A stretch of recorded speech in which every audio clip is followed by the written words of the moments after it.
আমি আসি। আমাদের গল্পগুলো যদি ভালো লেগে থাকে তাহলে অবশ্যই সাবস্ক্রাইব করে পাশে থাকবেন। ধন্যবাদ। আর আমি প্রিয়াঙ্কা। আমাদের গল্পগুলো যদি ভালো লেগে থাকে অবশ্যই আমাদের চ্যানেলকে সাবস্ক্রাইব করে পাশে থাকবেন। সকালে আমি, আব্বু, আম্মু আর জান্নাত একসাথে নাস্তা করছি। ইমন, তোর আর কয়টা পরীক্ষা আছে রে? আর 2টা। কবে শেষ হবে? এখনো 3 দিন লাগবে, মাঝখানে একদিন বন্ধ আছে। পরীক্ষা শেষ হলে আমরা সবাই গ্রামের বাড়িতে যাব, ঠিক আছে? হঠাৎ গ্রামের বাড়ি? কি জন্য? কেন, গ্রামের বাড়ি কি আমাদের বাড়ি না? আর আমাদের বাড়িতে গেলে কি হবে তোর? না, হঠাৎ করে গ্রামের বাড়িতে যেতে চাচ্ছ তাই বললাম আর কি। তোর বিয়ে তো, তাই আমরা গ্রামের বাড়িতে যাচ্ছি। আমার বিয়ে মানে? আমার কি এখন বিয়ে করার বয়স হয়েছে? তোকে এত কিছু বুঝতে হবে না, তুই আগের ভালো মতো করে পরীক্ষা দিয়ে নে, তারপর সব দেখা যাবে। এখন বিয়ের কথা শুনলে কিভাবে ভালোভাবে পরীক্ষা দেবো বলো তো? তোমরা মেজাজটাই নষ্ট করে দিলে। ধ্যাত, আর খাবোই না। খাওয়া শেষ হয়ে গেছে, এখন বলছে আর খাবো না। এই পেতনি, চোখের সামনে থেকে সর বলছি। নাস্তা না শেষ করে রুমে চলে আসলাম, এখন বিয়ের কথা শুনে মেজাজটাই নষ্ট হয়ে গেল। ও, আপনাদের তো পরিচয়টাই দেওয়া হয়নি। আমি ইমন, অনার্স 2য় বর্ষে পড়ি। আব্বু নিজস্ব ব্যবসা সামলায়, আম্মু গৃহিণী বাড়িতে থাকে, আর ছোট বোন জান্নাত এইবার ইন্টার ফার্স্ট ইয়ারে পড়ে। একটু পড়াশোনা করে পরীক্ষা দেওয়ার উদ্দেশ্যে বের হলাম। পরীক্ষা শেষ হলো, তারপর আমরা সবাই একসাথে আড্ডা দিতে লাগলাম। দোস্ত, আমার না বিয়ে ঠিক করছে। বলিস কি? কার সাথে তোর বিয়ে হচ্ছে? জানি না রে, আম্মু বলল আর কি। তা দোষ, ইনভাইট করবি না? আরে রাখ তোদের ইনভাইট, আমার কি এখন বিয়ে করার বয়স হয়েছে? বিয়ের বয়স হয়নি, এতদিনে বিয়ে দিয়ে দিলে তো 2-3টা বাচ্চার বাবা হয়ে যেতি। তুই আসলেই একটু বেশি কথা বলিস। এভাবে বন্ধুদের সাথে কিছুক্ষণ আড্ডা দেওয়ার পর বাড়ি চলে আসলাম। কলিং বেল দিতেই আম্মু এসে দরজা খুলে দিল। তাড়াতাড়ি গোসল করায়, খাবার টেবিলে অপেক্ষা করছি। ঠিক আছে। তারপর আমি শাওয়ার নিলাম। কিছুক্ষণ পর নিচে এসে লাঞ্চ করতে লাগলাম। আব্বু আসে নাই। না, আজকে আসলো না, আজকে নাকি কাজের চাপ আছে, তাই ওখানেই লাঞ্চ করে নিয়েছে। ও আচ্ছা। তারপর লাঞ্চ শেষ করে রুমে এসে বই নিয়ে পড়তে বসলাম। বিকেল পর্যন্ত পড়লাম। তারপরে বাইরে আড্ডা দিতে গেলাম। বাজারে গিয়ে দেখি সামি, হাসিব, আশিক ওরা সবাই চলে এসেছে। কি খবর মামা, আজকে তো দেরি করলি যে? পড়ছিলাম, একটু দেরি হয়ে গেল। এত পড়ে কি হবে রে? ইমন কি তোদের মতো নাকি? ও পড়াশোনা নিয়ে ব্যস্ত। এইভাবে রাত 8টা পর্যন্ত আমরা আড্ডা দিলাম, ক্যারাম খেললাম, সিগারেট খেলাম। তারপর বাসায় চলে আসলাম, ফ্রেশ হয়ে নিলাম। একটু পরেই আব্বু আসলো, সবাই একসাথে ডিনার করে নিলাম। রুমে গিয়ে পড়তে বসলাম। একটু পড়াশোনা করে আর ভালো লাগছে না, তারপরে ফেসবুকে ঢুকলাম। একটু ঘোরাঘুরি করে ঘুমিয়ে পড়লাম। এভাবে 2টা দিন কেটে গেল। আমার পরীক্ষা শেষ। আম্মু এখন বলছে আমাকে নাকি গ্রামের বাড়ি যেতে হবে বিয়ে করতে। এ তো এক মহা ঝামেলায় পড়লাম। আম্মু, এখন বিয়ে না করলে হয় না? না, হয় না, তোকে বিয়ে করতে হবে। আম্মু প্লিজ, এখন জোর করো না, এখন আমি বিয়ে করতে পারবো না। এত বেশি কথা বলিস কেন? তোর বাবা বিয়ে ঠিক করেছে, বিয়ে তোকে করতে হবে। তাড়াতাড়ি রেডি হয়ে নে, গ্রামের বাড়িতে যা। তারপর আম্মু আব্বু আমাকে একরকম জোর করে গ্রামের বাড়িতে নিয়ে যাওয়ার জন্য রাজি করালো। রাজশাহী শহর থেকে আমাদের গ্রামে যেতে প্রায় 3 ঘন্টার মতো সময় লাগে। আমরা ট্রেনে করে গ্রামের বাড়িতে যাচ্ছি। আমার মনটা একদম খারাপ। আমাকে জোর করে বিয়ে দিয়ে দিচ্ছে, একেবারে বাল্যবিবাহ। 4 ঘন্টা পর আমরা আমাদের গ্রামে পৌঁছালাম। অনেকদিন পর গ্রামে আসছি। পড়াশোনার জন্য গ্রামে তেমন আশাই হয় না। গ্রামের পরিবেশ আমার খুব ভালো লাগে। চাচা আমাদের জন্য গাড়ি পাঠিয়ে দিয়েছে। 30 মিনিটের রাস্তা পেরোনোর পরেই আমরা চাচার বাড়িতে পৌঁছে গেলাম, মানে আমাদের বাড়িতেই। দেখলাম আমাদের গ্রামের বাড়িটা খুব সুন্দর করে সাজানো হয়েছে। আমি তো কিছুই বুঝতে পারলাম না। আমি আম্মু আব্বুর পেছনে পেছনে ভিতরে ঢুকলাম। আমার দিকে সবাই এভাবে তাকিয়ে আছে কেন? আর বাড়ি ভর্তি এত আত্মীয় স্বজন কেন এসেছে? আমি আম্মুকে ডাক দিলাম। এসব কি হচ্ছে? আমি তো কিছুই বুঝতে পারছি না। কি বুঝবি তুই? তোমরা আমাকে তো জোর করে বিয়ে দেওয়ার জন্য নিয়ে আসলে, তাহলে চাচার বাড়িতে এত সব আয়োজন কিসের? আমি তো কিছুই বুঝতে পারছি না। নীলার সাথে তোর বিয়ে ঠিক হয়েছে। আম্মু, মজা করো না তো। কার সঙ্গে বিয়ে ঠিক হয়েছে বলো তো তুমি? তো চাচার মেয়ে নীলার সাথে তোর বিয়ে ফাইনাল। না, এ হতে পারে না। ওর মতো একটা পিচ্চি মেয়েকে আমি বিয়ে করতে পারবো না। আর ও তো আমার চাচাতো বোন হয়। ওর সাথে কি আমার বিয়ে হয় নাকি? তোকে এত কথা বলা লাগবে না, আগামীকালকে তোদের বিয়ে। এখন তুই প্রস্তুত হয়ে নে। আম্মু, তোমরা না আমার নিজের লোক, তোমরা আমার সাথে এরকম করতে পারলে? শোন, যেটা ভালো হয় সেটাই আমরা করছি। নীলা খুব ভালো মেয়ে, ওকে বিয়ে করলে তুই সুখে থাকতে পারবি। ওর মতো একটা পিচ্চি মেয়েকে আমি কোনো মতেই বিয়ে করতে পারবো না। তোমরা যা ইচ্ছা করো, আমি চলে গেলাম শহরে। এই শোন, আমরা পাকা কথা দিয়ে ফেলেছি। আর তুই এখন শহরে যাবি মানে? তোর বাবা জানতে পারলে আস্ত রাখবে না। আর এত কিছুর আয়োজন দেখছিস, এখন কি বিয়ে কোনোভাবে ভেঙে দেওয়া যায় নাকি? তোকে বিয়ে করতে হবে। তারপর আম্মু আব্বুকে ডাক দিল। আব্বু আর আম্মু একসাথে আমাকে প্যারা দিতে লাগলো। আমাকে কোনো কথা বলার সুযোগই দিল না। আমাকে রেখে আম্মু আর আব্বু চলে গেল। এদিকে চাচার বাড়িতে অনেক মানুষ আমাকে দেখতে আসছে, মনে হয় কখনো দেখেনি। আমি চুপচাপ বসে আছি। একের পর এক রুমের ভিতরে আসতেই আছে। একটু পর নীলা ও তার সাথে কয়েকটা মেয়ে রুমের ভেতরে আসলো। কেমন আছো তুমি? তোরা তো আমাকে ভালো থাকতে দিচ্ছিস না। ও মা, হবু বউয়ের সাথে কেউ তুই করে কথা বলে নাকি?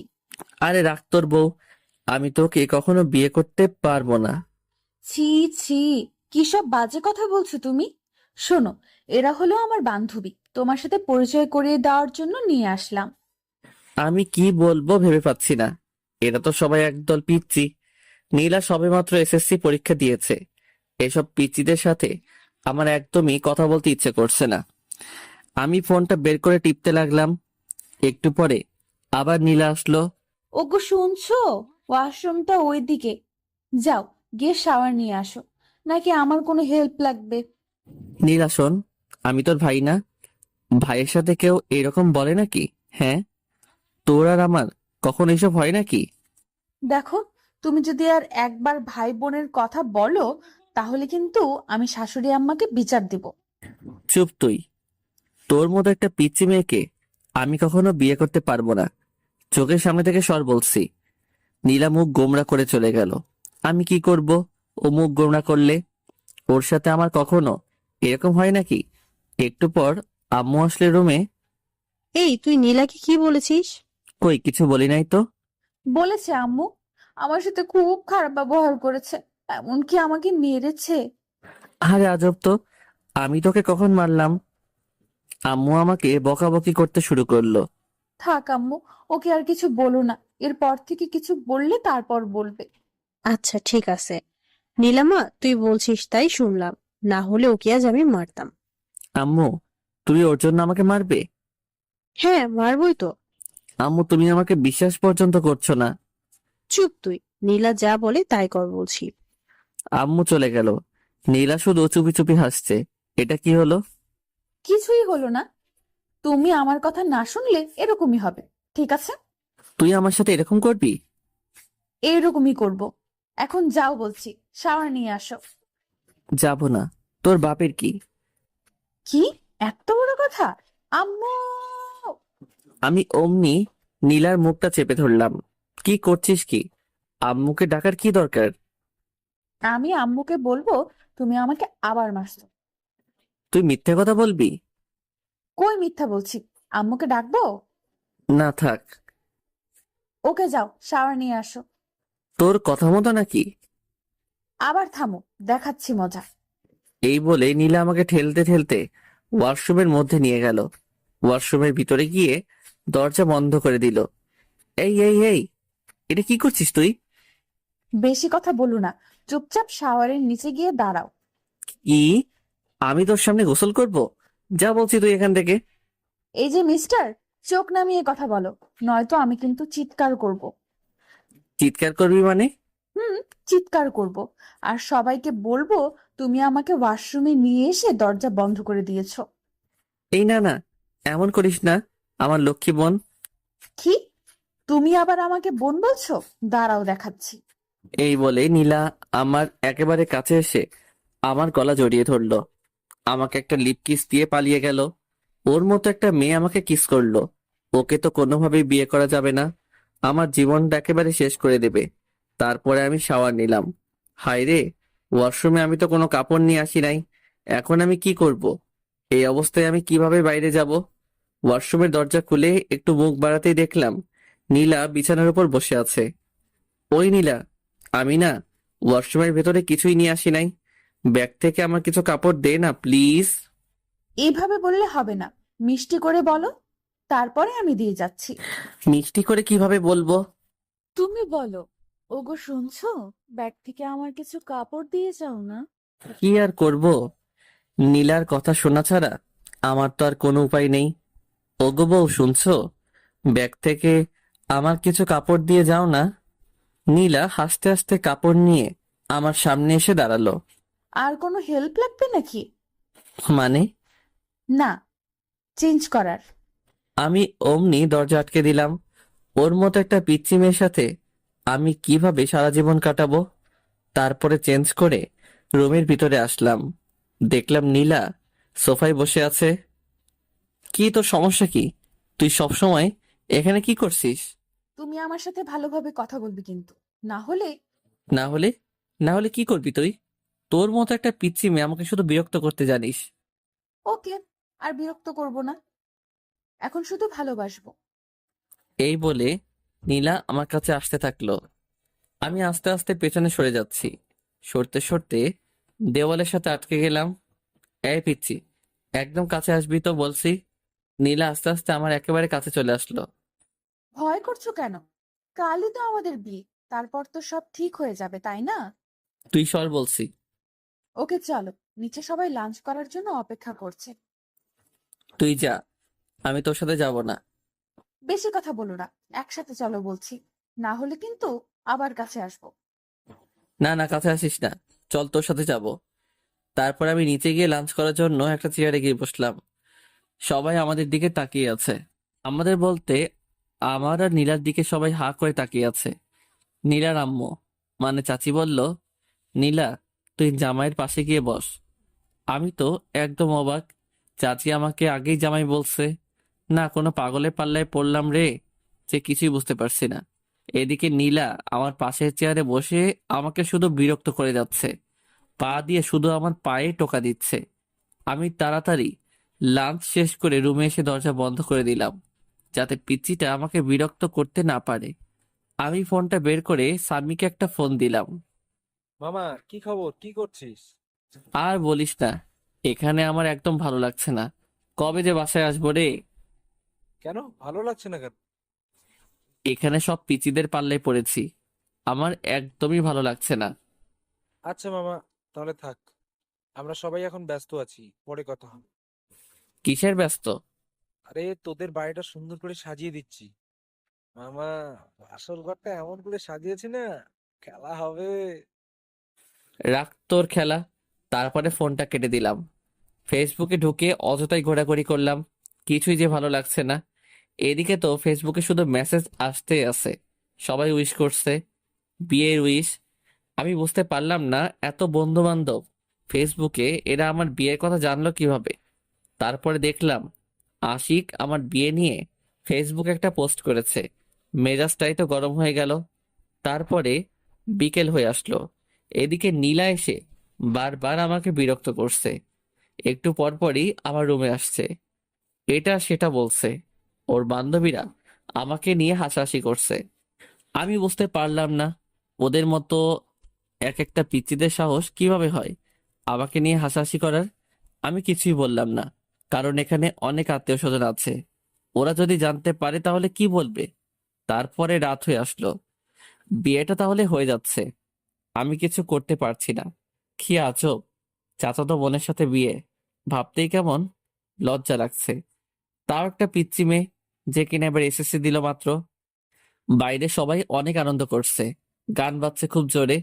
আমি রুমের মধ্যে বসে আছি, নিচে সবাই যে যার মতো ব্যস্ত। রুমের মধ্যে বসে মোবাইল টিপতেছি, এমন সময় নীলা আসলো। কি ব্যাপার মশাই, একা একা রুমের মধ্যে? নিচে চলেন, সবাই অনেক মজা করছে। তোর সমস্যা কি? আমি একা থাকলে? তুই যা, আমি যাব না। শোনো, তোমাকে অনেক বলেছি তুমি আমার সাথে ভালোভাবে কথা বলবে। বলবো না, কি করবি তুই? ওকে, দেখাচ্ছি কি করি। এই, না না না না। তাহলে নিচে চলো, আমার সাথে নাচবে। কি? তোর সাথে নাচবো? তাও আবার আমি? এত অবাক হয়ে লাভ নেই, যাবে কিনা সেটা তাড়াতাড়ি বলো। কখনই যাব না, তুই যা তো। ওকে, দেখাচ্ছি। এই শোন, আমার না এত জোরে আওয়াজ একদম পছন্দ না। জোরে সাউন্ড হলে আমার মাথায় সমস্যা হয়, তার জন্যই আমি নিজে যেতে চাচ্ছি না আর কি। সত্যি বলছো? হ্যাঁ, একদম সত্যি। ওকে, তাহলে নিচে যাওয়া লাগবে না, আমরা দুজন এখানে বসে গল্প করব। এই শোন, এখন দুজন একসাথে থাকলে মানুষ কি বলবে? হ্যাঁ। কে কি বললো সেটা দেখার বিষয় না, আমি আমার জামাইয়ের সাথে বসে গল্প করছি, তাতে মানুষের কি? তোর জামাই হতে আমার বয়েই গেছে। ফিসফিস করে কি বললে? কই কিছু না তো, কিছু বলি নাই। এইভাবে দুজন অনেকক্ষণ ধরে বসে গল্প করলাম। গল্প নয় তো, অনেকটা ঝগড়ার মতো। এই নীলা শোন, আমার না এখন ঘুম পাচ্ছে, অনেক রাত হয়ে গেছে। তুই এখন যা, আমি ঘুমাবো। আর একটু থাকি না, কেন? তোমার সাথে কথা বলতে খুব ভালো লাগে। আচ্ছা, অনেক কথা বলেছিস, এখন যা, আমি ঘুমাবো। নীলা আমাকে একটা কিস করে চলে গেল। আমি এই পিচিটার জ্বালায় আস্তে আস্তে শেষ হয়ে যাচ্ছি। কি করেছে এই পিচির হাত থেকে রেহাই পাবো বুঝতে পারছি না। সকালে আম্মুর ডাকে ঘুমটা ভাঙলো, দেখলাম আম্মু আর জান্নাত এসেছে আমার রুমে। কখন উঠবে? আজ না তোর বিয়ে? বিয়ে হয়েছে তো কি হয়েছে, এত সকালে কেউ ঘুম থেকে ওঠে নাকি? এখানে কত মানুষ, তুই যদি এত দেরি করে ঘুম থেকে উঠিস তাহলে সবাই কি বলবে? তোকে নিয়ে হাসাহাসি করবে যে। আচ্ছা যাও, উঠছি। তারপর আমি উঠে ফ্রেশ হয়ে নিলাম। একটু পর আবার সেই প্যারার আগমন রুমে। শুভ সকাল। অশুভ সকাল? অশুভ মানে? তোকে এত বুঝতে হবে না। তুমি আমার সাথে এভাবে কেন কথা বলো? তোর মতো একটা পিচির সাথে কিভাবে কথা বলবো শুনি? একটু মিষ্টি করে কথা বলা যায় না? সবার সাথে যেভাবে কথা বলো আমার সাথে সেইভাবে কথা বলবে। কি দরকার? আচ্ছা, আম্মুকে ডাকি। কথায় কথায় এভাবে ভয় দেখানো কিন্তু ঠিক না। আমি তোর চেয়ে অনেক বড়, আমার সাথে ভালোভাবে কথা বলবি। আমি তো ভালোভাবে কথা বলতে চাই, তুমি তো আমার সাথে ভালোভাবে কথা বলো না। তুমি আমার সাথে ভালোভাবে কথা বললে আমি আমার আম্মুর ভয় দেখাবো না। ঠিক আছে। এখন চলো, ব্রেকফাস্ট করবে। তোর সাথে ব্রেকফাস্ট করব না, তুই কালকে আমাকে অনেক জ্বালিয়েছিস। আচ্ছা, আজকে একটুও জ্বালাবো না, চলো তুমি। সত্যি তো? হ্যাঁ সত্যি, চলো। তারপর ব্রেকফাস্ট করে নিলাম, রুমের মধ্যে বসে আছি। ছাদে যাচ্ছি, ফোন টিপছি, এভাবে দুপুর হয়ে আসলো। বিয়ের আয়োজন শুরু হয়ে গেল। আমি একটা সাদা পাঞ্জাবি পরেছি, একেবারে বুড়া বুড়া লাগছে। সাদা পাঞ্জাবি আমি আগে কখনো পরি নাই, আজকে আম্মু অনেক জোরাজোরি করলো তাই পরলাম। আর বিয়েতে নাকি সাদা কাপড় পরতে হয়। একটু পরে কাজী সাহেব বিয়ে পড়াতে শুরু করলো। আমি চুপচাপ বসে আছি, সবাই ছবি তোলা নিয়ে ব্যস্ত। এদিকে শহর থেকে আমার বন্ধু বান্ধব এবং আব্বুর অনেক বন্ধু বান্ধব, অনেকে আমার বিয়েতে। বিয়ের কার্যক্রম একেবারে শেষ, এখন বাড়িতে যাওয়ার পালা। চাচা চাচি নীলাকে আমার হাতে তুলে দিল। তারা অনেক কান্নাকাটি করছে, নীলাও অনেক কান্নাকাটি করছে। আমার তো একটু একটু হাসি পাচ্ছে। যাই হোক, চুপচাপ দাঁড়িয়ে থাকলাম। একটু পর আমরা আমাদের বাড়িতে যাওয়ার জন্য রওনা দিলাম। অনেক দূরের রাস্তা, যেতে যেতে প্রায় সন্ধ্যা পেরিয়ে যাবে। নীলা আমার পাশের সিটে বসে আছে, একটু পর পর আমার দিকে তাকাচ্ছে আর হাসছে। আমি তো পিচিটার কাহিনী দেখে একেবারে অবাক, কখনো কাঁদছে কখনো হাসছে, কিছুই বুঝতে পারছি না। কিছু দূর যাওয়ার পরে নীলা আমার কাঁধে মাথা রেখে ঘুমিয়ে পড়ল। এই প্রথম নীলার মুখের দিকে ভালো করে তাকাইলাম। বাহ, পিচ্চিটাকে দেখতে কিন্তু খুব সুন্দর লাগছে, একেবারে বউ বউ লাগছে। এই, আমি কি সব ভাবছি? নীলার মতো একটা পিচ্চি মেয়েকে নিয়ে? ওকে তো আমি কোনোদিনও বউ হিসেবে মেনে নিব না। আমি কি সব আজে বাজে চিন্তা করছি? এভাবে নানান কথা ভাবতে ভাবতে সন্ধ্যায় বাড়িতে পৌঁছে গেলাম। গাড়ি থেকে নামতেই আমি রীতিমতো অবাক। ওয়াও, আমাদের বাড়িটাকে দেখতে কি সুন্দর লাগছে! কি সুন্দরভাবে লাইটিং করা হয়েছে! বাড়িটার সৌন্দর্য দেখে আমি মুগ্ধ হয়ে যাচ্ছি। বাড়ি দেখতে দেখতেই ভেতরে চলে আসলাম। আমি আমার রুমে যাব অমনি দেখলাম দরজায় একটা তালা ঝুলানো। তারপরে দেখলাম সামি, আশিক, হাসিব সবাই দরজার সামনে চলে আসলো। কি খবর? এই সন্ধ্যায় বাসর ঘরে যাওয়ার জন্য এত আগ্রহ? না, বাসর ঘরে যাব মানে? আমি তো আমার রুমে যাচ্ছিলাম। বুঝেছি ভাই, আমাদের আর বোঝাতে হবে না। আর একটু ধৈর্য ধরে অপেক্ষা কর ভাই। আমি কোনো কথা না বলে পাশের রুমে ফ্রেশ হতে চলে গেলাম। আম্মু এসে আমাকে আরেকটা পাঞ্জাবি দিল, বলল তুই এই পাঞ্জাবিটা পর। আম্মু, সাদা কালারের পাঞ্জাবি পরতে একদম ভালো লাগে না। আমি এখন পাঞ্জাবি পরবো কেন? আমি এখন টি শার্ট পরবো। বাসুরাতে কেউ টি শার্ট পরে নাকি? আচ্ছা তুই থাম, আমি সাদাটা চেঞ্জ করে অন্য একটা কালারের পাঞ্জাবি নিয়ে আসছি। আচ্ছা ঠিক আছে। ফ্রেশ হয়ে বন্ধুদের সাথে আড্ডা দিতে লাগলাম। সবাই মিলে অনেক মজা করছি। সবাই তো শুধু বাসর ঘর করছে। আমার তো শুনতে একদমই ভালো লাগছে না। রাত 11টা বেজে গেল। আম্মু আব্বু এসে আমাকে বকাবকি করতে শুরু করে দিল। তোর বুদ্ধি বলতে কিছুই নেই। এখন রাত 11টা বেজে গেছে আর তুই এখনো বসে আছিস? যা তাড়াতাড়ি রুমে যা। মাথা নিচু করে চুপচাপ রুমে যাচ্ছি। দরজার সামনে যেতেই সামি আমার কাছে আসলো। মামা, বালিশের নিচে রাখা আছে। তোর শালা, শত সামনে থেকে। তারপর আমি দরজা খুলতেই পুরোপুরি অবাক হয়ে গেলাম। রুমটা এত সুন্দর করে সাজানো আমি কিছুতেই বোঝাতে পারবো না। আমি এদিকে ওদিকে ঘুরে রুমটা দেখতে লাগলাম। বিছানাটাও খুব সুন্দর করে সাজানো। চোখ পড়লো নীলার দিকে। দেখলাম বিছানার মাঝখানে ঘোমটা দিয়ে বসে আছে। আমি সোফায় গিয়ে বসে পড়লাম। এই তুমি সোফায় কেন বসলে? তোর মাথায় বসবো নাকি? বাসর রাতে কেউ কারো মাথায় বসে না। তুমি আমার সামনে এসে বসো। তোর সামনে আমি বসবো না। এটা কিন্তু বাড়াবাড়ি হয়ে যাচ্ছে। কাছে আসো বলছি। শোন, তোর মতো একটা পিচ্চি মেয়েকে আমি বউ হিসেবে কখনোই মেনে নেব না। কেন, আমার দোষ কি? কি করেছি আমি? জানি না কি তোর দোষ, কিন্তু তোর মতো একটা পিচ্চি মেয়েকে আমি আমার বউ করে নিতে পারবো না। কেন আমাকে বউ হিসেবে মেনে নিবে না? তাহলে কেন আমাকে বিয়ে করলে? আব্বু আম্মুর জোরাজোরিতে তোকে বিয়ে করেছি, না হলে কখনই তোর মতো পিচ্চিকে আমি বিয়ে করতাম না। বিয়েটা কি একটা ছেলে খেলা পেয়েছো নাকি, যে তুমি তোমার আব্বু আম্মুর জোরাজোরিতেই আমাকে বিয়ে করবে আর আমার জীবনটা নষ্ট করে দেবে? তোর জীবন নষ্ট করতে চাইনি। বিয়ে করেছো আর এখন বলছো বউ হিসেবে মানি না? দেখাচ্ছি তোমায়। নীলা বিছানা থেকে নেমে আমার কাছে আসছে। দেখ পিচ্চি, একদম আমার কাছে আসার চেষ্টা করবি না, না হলে কিন্তু খবর আছে। কি করবে তুমি শুনি? মারবো তোকে। আম্মু, আম্মু, তোমার ছেলে আমাকে মারছে। এই পিচ্চি, চিৎকার করছিস কেন? আমি তোকে কখন মারলাম? মারতে চেয়েছো তো নাকি? মারতে চেয়েছি কিন্তু মারি নাই তো। আচ্ছা তোকে মারবো না, এখন আমি ঘুমাবো। আর একটা কথাও বলবি না। ওই বাসর রাতে কেউ ঘুমায় নাকি? আর তুমি বিছানায় চলো। সোফায় কেন বসে আছো? তোর কাছে আমি যাব না, আমার থেকে দূরে থাকবি। কি দূরে থাকবো? দাঁড়াও দেখাচ্ছি। এই বলে নীলা আমার কোলে এসে বসলো। এই পিচ্চি, কি করছিসটা কি? ওঠ বলছি। উঠবো না। আর তুমি এত কথা বলবে না, না হলে কিন্তু আমি চিৎকারও করব। তখন বুঝবে কি হয়। না, চিৎকার করিস না। তারপরে নীলা আমার হাত ধরে আমাকে বিছানায় নিয়ে গেল। তোর সঙ্গে একসাথে ঘুমাতে পারবো না। ঘুমাতে কে বলছে? তাহলে দেখবে। কি দেখবো? এই বলে নীলা আমাকে ধাক্কা দিয়ে বিছানায় ফেলে দিল। তারপরে আমার বুকের উপরে উঠে গলা জড়িয়ে ঠোঁটে ঠোঁট লাগিয়ে দিল। নীলা আমার বুকের উপরে থাকায় আমি কিছুতেই ওকে নামাতে পারছি না, আর এদিকে কিছু বলতেও পারছি না, কারণ চার ঠোঁট একসাথে বন্দি হয়ে আছে। অনেকক্ষণ পর নীলা আমাকে ছাড়লো। দুজনেই অনেক হাঁপাচ্ছি, কেউ কোনো কথা বলতে পারছি না। একটু পরে নীলা আমার বুকের উপর মাথা রেখে শুয়ে পড়ল। এই পিচি, তোকে অনেকক্ষণ থেকে সহ্য করছি, এখন আমার উপর থেকে নাম বলছি।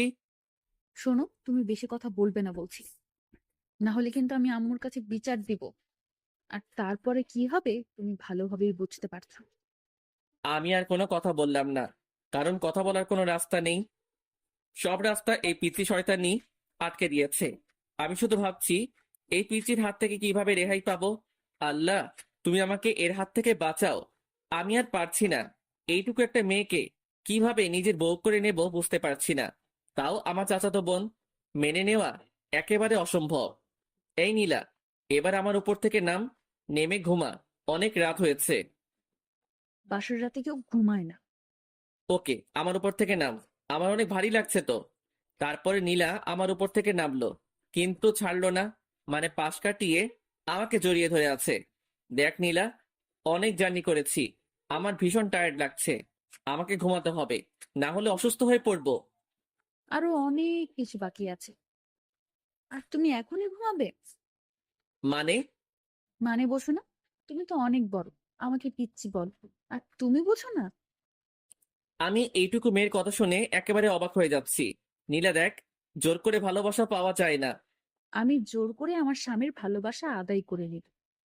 আমি পাশ কাটিয়ে অন্যদিকে ঘুরলাম। নীলা আমাকে পেছন থেকে জড়িয়ে ধরছে। নীলা হয়তো আমার আদর পাওয়ার জন্য অপেক্ষা করছে, কিন্তু আমি এই পিচ্চি মেয়েটাকে কিছুতেই বউ হিসেবে মানতে পারছি না। নীলা নড়াচড়া করছে, আমি চুপচাপ শুয়ে আছি। একটু পর পর আমাকে ছাড়ছে, আবার জড়িয়ে ধরছে।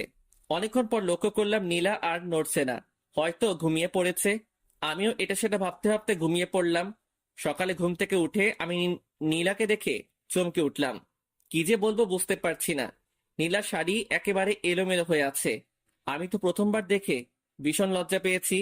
এইটুকু একটা পিচ্চি মেয়ে, যে কিনা নিজের শাড়ি সামলাতে পারে না, সে আমাকে কিভাবে সামলাবে? আমি অন্যদিকে তাকিয়ে নীলার শাড়িটা ওর গায়ের উপর দিতেই ও আমার হাত চেপে ধরলো। আমি বুঝতে পারলাম ও মজা করছে, মানে জেগে আছে। হাত ছাড় বলছি। চলো, তোমার জন্য অপেক্ষা করছিলাম। কোথায় যাব? গোসল করতে। আমি এত সকালে গোসল করি না। এখন থেকে প্রতিদিন সকালে গোসল করতে হবে। বললাম তো আমি সকালে গোসল করি না, তুই যা। এই, রাতে কি করলে ভুলে গেছো? এখন গোসল করবে না বললেই হবে? চলো বলছি। এই ওয়েট, রাতে কি করলাম মানে? তুই কি বলতে চাচ্ছিস? ওসব কথা আমি বলতে পারবো না, তুমি তাড়াতাড়ি গোসল করবে, চলো। এই বলে নীলা আমাকে টানতে টানতে ওয়াশরুমের মধ্যে নিয়ে গেল। আমি তো একেবারে ভ্যাবাচেকা খেয়ে গেলাম। নীলের সাথে এসব কি করলাম আমি, ভাবতে লজ্জা লাগছে। নীলা শাওয়ার ছেড়ে দিল, অমনি আমার ধ্যান ভেঙে গেল। এই কি করছিসটা কি? কেন গোসল করছি? তাই বলে দুজন একসাথে? তুই বাইরে যা। এই শোনো, এখন থেকে দুইজন একসাথে গোসল করবো, ঠিক আছে? না, একসাথে কখনোই গোসল করব না। তুই বের হয়ে যা বলতেছি। নীলা আমাকে জড়িয়ে ধরলো, দুজনে কাক ভেজা হয়ে ভিজে গেছি। তারপরে নীলা আমাদের কাপড়গুলো ছাদে শুকাতে দিয়ে আসলো। আমি রুমের মধ্যে বসে আছি। একটু পর নীলা আসলো, এসে চিরুনি করতে লাগলো। নীলা একটু পর পর আমার দিকে তাকাচ্ছে আর হাসছে। আমি তো শুধু রাতের কথাই ভাবতেছি, কি করলাম এগুলা। জান্নাত রুমের মধ্যে আসলো। ভাইয়া, তোমরা নিচে চলো, ব্রেকফাস্ট করার জন্য সবাই বসে আছে। তারপরে আমরা তিনজন একসাথে নিচে গেলাম, গিয়ে ব্রেকফাস্ট করতে লাগলাম। আম্মু খাবার সার্ভ করে দিচ্ছে। বড় আম্মু, এগুলো আমাকে দাও, আমি সার্ভ করে দিচ্ছি। তুমি বরং বসে পড়ো, একসাথে খেয়ে নাও। এই পাগলি মেয়ে, এখন তো আমি তোর বড় আম্মু নই, এখন আমাকে শুধু আম্মু বলে। ঠিক আছে আম্মু, তুমি বসে পড়ো, আমি সার্ভ করছি। এই না, তুই তো অনেক ছোট, তুই এখন এগুলা করবি না, বড় হয়ে তারপরে করবি। ঠিক আছে আম্মু। তারপরে আমি ব্রেকফাস্ট শেষ করে ছাদে গেলাম। বসে বসে শুধু রাতের কথাই ভাবছি, কি বলতে কি করে ফেললাম। একটু পরে আশিক, হাসিব, সামি এরা ছাদে আসলো। কি খবর মামা, কেমন এনজয় করলি? খুব ভালো, তোরাও এবার একটা করে বিয়ে করে ফেল। করবো করবো, সময় হলে ঠিকই করব। তাড়াতাড়ি। এভাবে বন্ধুদের সাথে অনেকক্ষণ আড্ডা দিলাম। একটু পর নীলার বাড়ির লোকজন আসবে। আব্বু আমাকে বাড়িতে থাকতে বলেছে। আশিক, হাসিব এরা সবাই নিচে চলে গেল, ওদের নাকি কিছু কাজ আছে। আমি ছাদে বসে আছি, রুমে যাচ্ছি না, কারণ রুমে গেলে নীলা দুষ্টামি করতে শুরু করবে। কিছুক্ষণ পর নীলা আমাকে খুঁজতে খুঁজতে ছাদে চলে আসলো। তুমি এখানে কি করছো?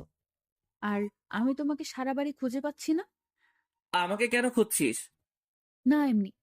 তুমি আমার কাছাকাছি না থাকলে আমার ভালো লাগে না। কিন্তু আমার তোর কাছে থাকতে একদম ভালো লাগে না, তাই তোর থেকে দূরে আছি। যা, এখন তুই নিচে যা, আমাকে আমার মতো থাকতে দে। শোনো, তুমি কিন্তু এরকম করলে আমি আম্মুর কাছে বিচার দিব। কি বারবার আম্মু আম্মু করে ভয় দেখাস? যা তো চোখের সামনে থেকে। নীলা ছাদ থেকে নিচে চলে গেল।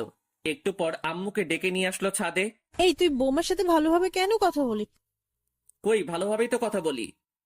না আম্মু, আমার সাথে একদম ভালোভাবে কথা বলে না, আমাকে শুধু কথায় কথায় ধমক দেয়।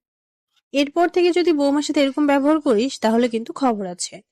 তোর আব্বুর সাথে সবকিছু বলবো, তারপর বুঝবি। না আম্মু, এরপর থেকে আর ধমক দিয়ে কথা বলবো না।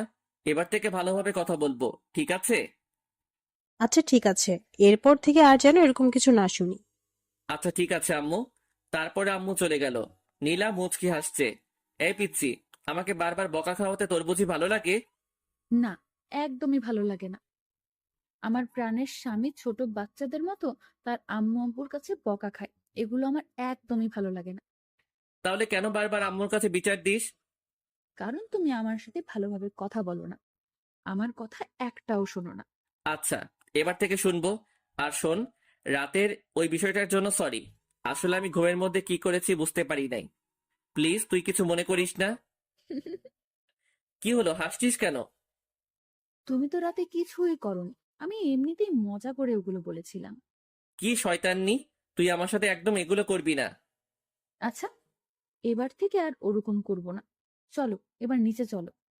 হুম, নিচে যাচ্ছি। এমন সময় নীলা চিৎকার দিয়ে উঠলো। অমনি আম্মু আর জান্নাত চলে আসলো। কি হয়েছে, চিৎকার করলি কেন? আম্মু পায়ে মচকা লেগেছে। কি ব্যাপার ইমন, তুই থাকতে নীলার পায়ে মস্কা লাগলো কিভাবে? আজব তো, ওর পায়ে মচকা লাগলে সেটা আমি কিভাবে বলবো? আম্মু, আমি কিছুতেই হাঁটতে পারছি না, পায়ে খুব ব্যথা করছে। ইমন, তুই নীলাকে কোলে করে রুমে নিয়ে যা। কি? আমি কাউকে কোলে নিতে পারবো না।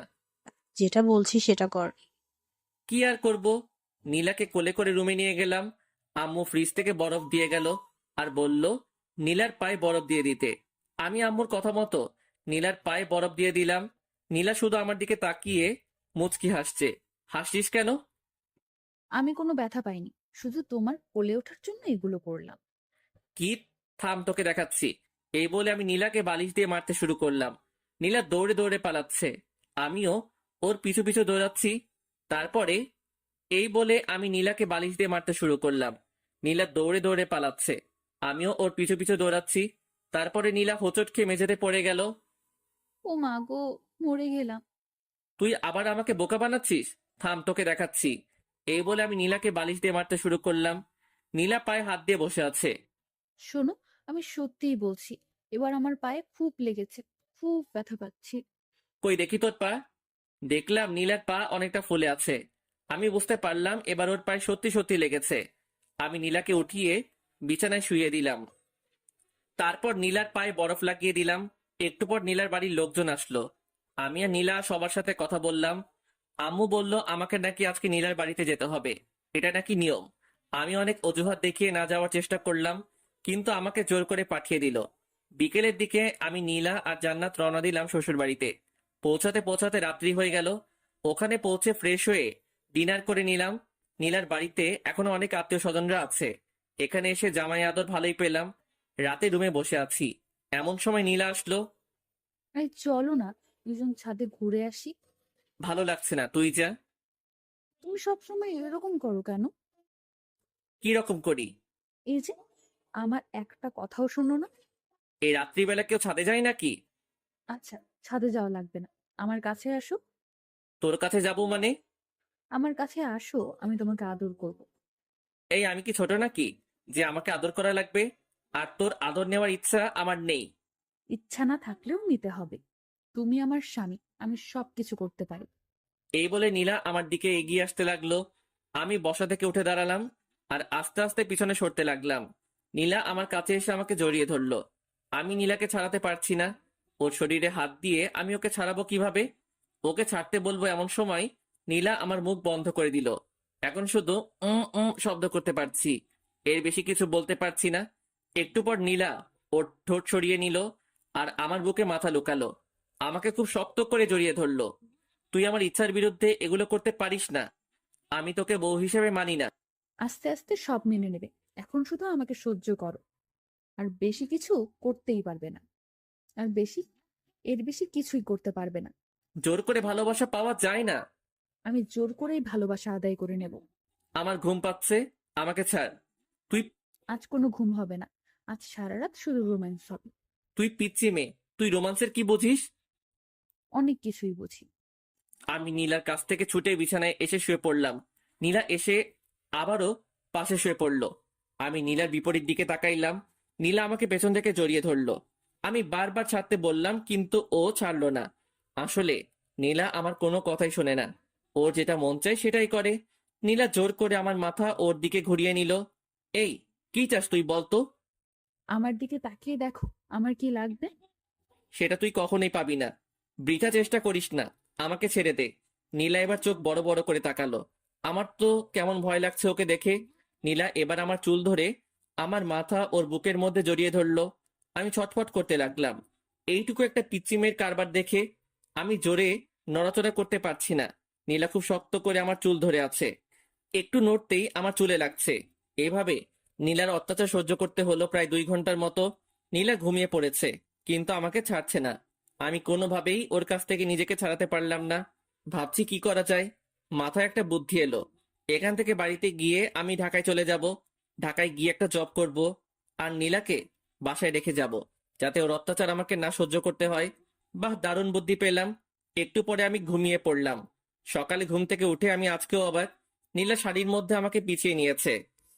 একেবারে 2-3টা প্যাচ দিয়েছে। কি করব বুঝতে পারছি না। এখান থেকে বেরোতে লাগলে নীলার শাড়ি খুলে যাবে। আমি খুব ভালোভাবে বুঝতে পারছি এগুলো ও নিজের ইচ্ছাতেই করে। না জানি ঘুমের মধ্যে আরো কত কিছুই না করে। আমি নীলার শাড়ির মধ্যে থেকে বের হওয়ার চেষ্টা করছি, কিন্তু বের হতে পারছি না। আমি একটু নাড়াচাড়া করতেই নীলা চোখ খুলল। আমি জানতাম তুমি আমার কাছে আসবেই। এই, চুপ কর। আমার মোটেও তোর কাছে আসার কোনো ইচ্ছা নেই। তুই আমাকে তোর শাড়ির মধ্যে প্যাচ দিয়েছিস। ওমা, আমি কোথায় প্যাচ দিলাম? তুমি নিজেই এসেছো, আমি বুঝতে পারছি। এই চুপ, আর একটা কথা বলবি না। আমাকে বের হতে দে।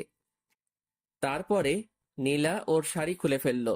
আমি চুপচাপ বিছানা থেকে উঠে ওয়াশরুমে গেলাম। আমি ফ্রেশ হয়ে আসলাম। তারপরে নীলা ফ্রেশ হতে গেল। একটু পরে নিচে গেলাম ব্রেকফাস্ট করতে। ব্রেকফাস্ট করছি, এমন সময় চাচি বলল, এখন তো আর চাচি না, এখন আমার শাশুড়ি আম্মা। ইমন, তুমি তো আর গ্রামে আসো না। আজকে নীলার সাথে গ্রামটা ঘুরে দেখো, ঠিক আছে? আচ্ছা, ঠিক আছে। আমি কি ভাইয়ের সাথে যেতে পারি না? অবশ্যই তুমিও যাবে। একসাথে সবাই গ্রামটা ঘুরে দেখবে। আচ্ছা ঠিক আছে, আমরা এখনই যাব। তারপর ব্রেকফাস্ট শেষ করে আমরা 3জন বেরিয়ে পড়লাম গ্রামটা ঘুরে দেখতে। গ্রাম আমার ভীষণ ভালো লাগে। এখানকার পরিবেশটা কত সুন্দর, কোনো শব্দই নেই। গ্রামের পাশে একটা নদী আছে। নদীর পাশ দিয়ে ঘুরে বেড়াচ্ছি। নদীর সৌন্দর্য অনেক, দুপাশে অনেক কাশফুল। এইভাবে নীলার অত্যাচার আর সকালে বিকেলে গ্রামের সৌন্দর্য দেখে দেখে 2টা দিন কেটে গেল। আজ সকালে আমরা শহরে যাব। সবাই নিজ নিজ রেডি হচ্ছি। সবার কাছ থেকে বিদায় নিয়ে রওনা দিলাম শহরের উদ্দেশ্যে। আমাদের বাসায় পৌঁছাতে পৌঁছাতে দুপুর পেরিয়ে গেল। বাসায় এসে ফ্রেশ হয়ে নিলাম। আম্মু লাঞ্চ করার জন্য ডাকলো, কিন্তু লাঞ্চ করলাম না। অনেক টায়ার্ড, তাই সরাসরি রুমে গিয়ে ঘুমিয়ে পড়লাম। বিকেলের দিকে ঘুম ভাঙলো। ঘুম ভাঙতে দেখলাম আমার পাশে নীলা ঘুমিয়ে আছে। আমি উঠে ফ্রেশ হয়ে নিলাম। তারপরে বাইক নিয়ে বেরিয়ে পড়লাম। অনেক দিন থেকে বন্ধুদের সাথে আড্ডা দেওয়া হয়নি। আমি বাজারে পৌঁছালাম। বাড়ি থেকে বের হওয়ার সময় সবাইকে ফোন দিয়ে চলে আসতে বলেছি, কিন্তু এখনো কেউই আসেনি। কিছুক্ষণ অপেক্ষা করার পর আশিক আসলো। কি খবর, কেমন আছিস? এই তো ভালো আছি। তুই কেমন আছিস? বিয়ে করে তো আমাদের ভুলে গেলি। আরে না, তোদের সবাইকে খুব মিস করি। ও আচ্ছা, ভাবির কি খবর? কেমন আছে? হ্যাঁ, ভালো আছে। এইভাবে দুজনে বসে গল্প করছি। কিছুক্ষণ পর হাসিব আর সামি আসলো। আমরা 4জন ক্যারাম খেলতে শুরু করলাম। আমরা নিয়মিত ক্যারাম খেলি। কিছুদিন না খেলায় আমি তেমন খেলতে পারছি না। ক্যারাম খেলছি আর সিগারেট টানছি, কখন যে রাত হয়ে গেছে বুঝতেই পারি নাই। আমরা সবাই যে যার বাসায় চলে আসলাম। আমার বাসায় পৌঁছাতে পৌঁছাতে রাত 9টা বেজে গেল। কলিং বেল দিলাম, আম্মু এসে দরজা খুলে দিল। আচ্ছা তোমরা যাও, আমি ফ্রেশ হয়ে আসছি, তারপরে আমি ওয়াশরুমে যাব। এমন সময় নীলা এসে সামনে দাঁড়ালো। কি সমস্যা তোর? সামনে দাঁড়িয়েছিস কেন? তুমি কোথায় গিয়েছিলে আমাকে না বলে? কোথায় যাব না যাব সেটা কি তোকে বলে যেতে হবে নাকি? আই ওয়েট, তুমি কি খেয়েছো? কি খেয়েছি মানে? তুমি স্মোক করো? সিগারেটের গন্ধ বের হচ্ছে। শর্ত সামনে থেকে। আমি নীলার পাশ কাটিয়ে ওয়াশরুমে গেলাম, তারপরে ফ্রেশ হয়ে নিচে গেলাম ডিনার করতে। দেখলাম আম্মু আব্বু জান্নাত নীলা সবাই বসে আছে আমার জন্য, একসাথে ডিনার করবে তাই।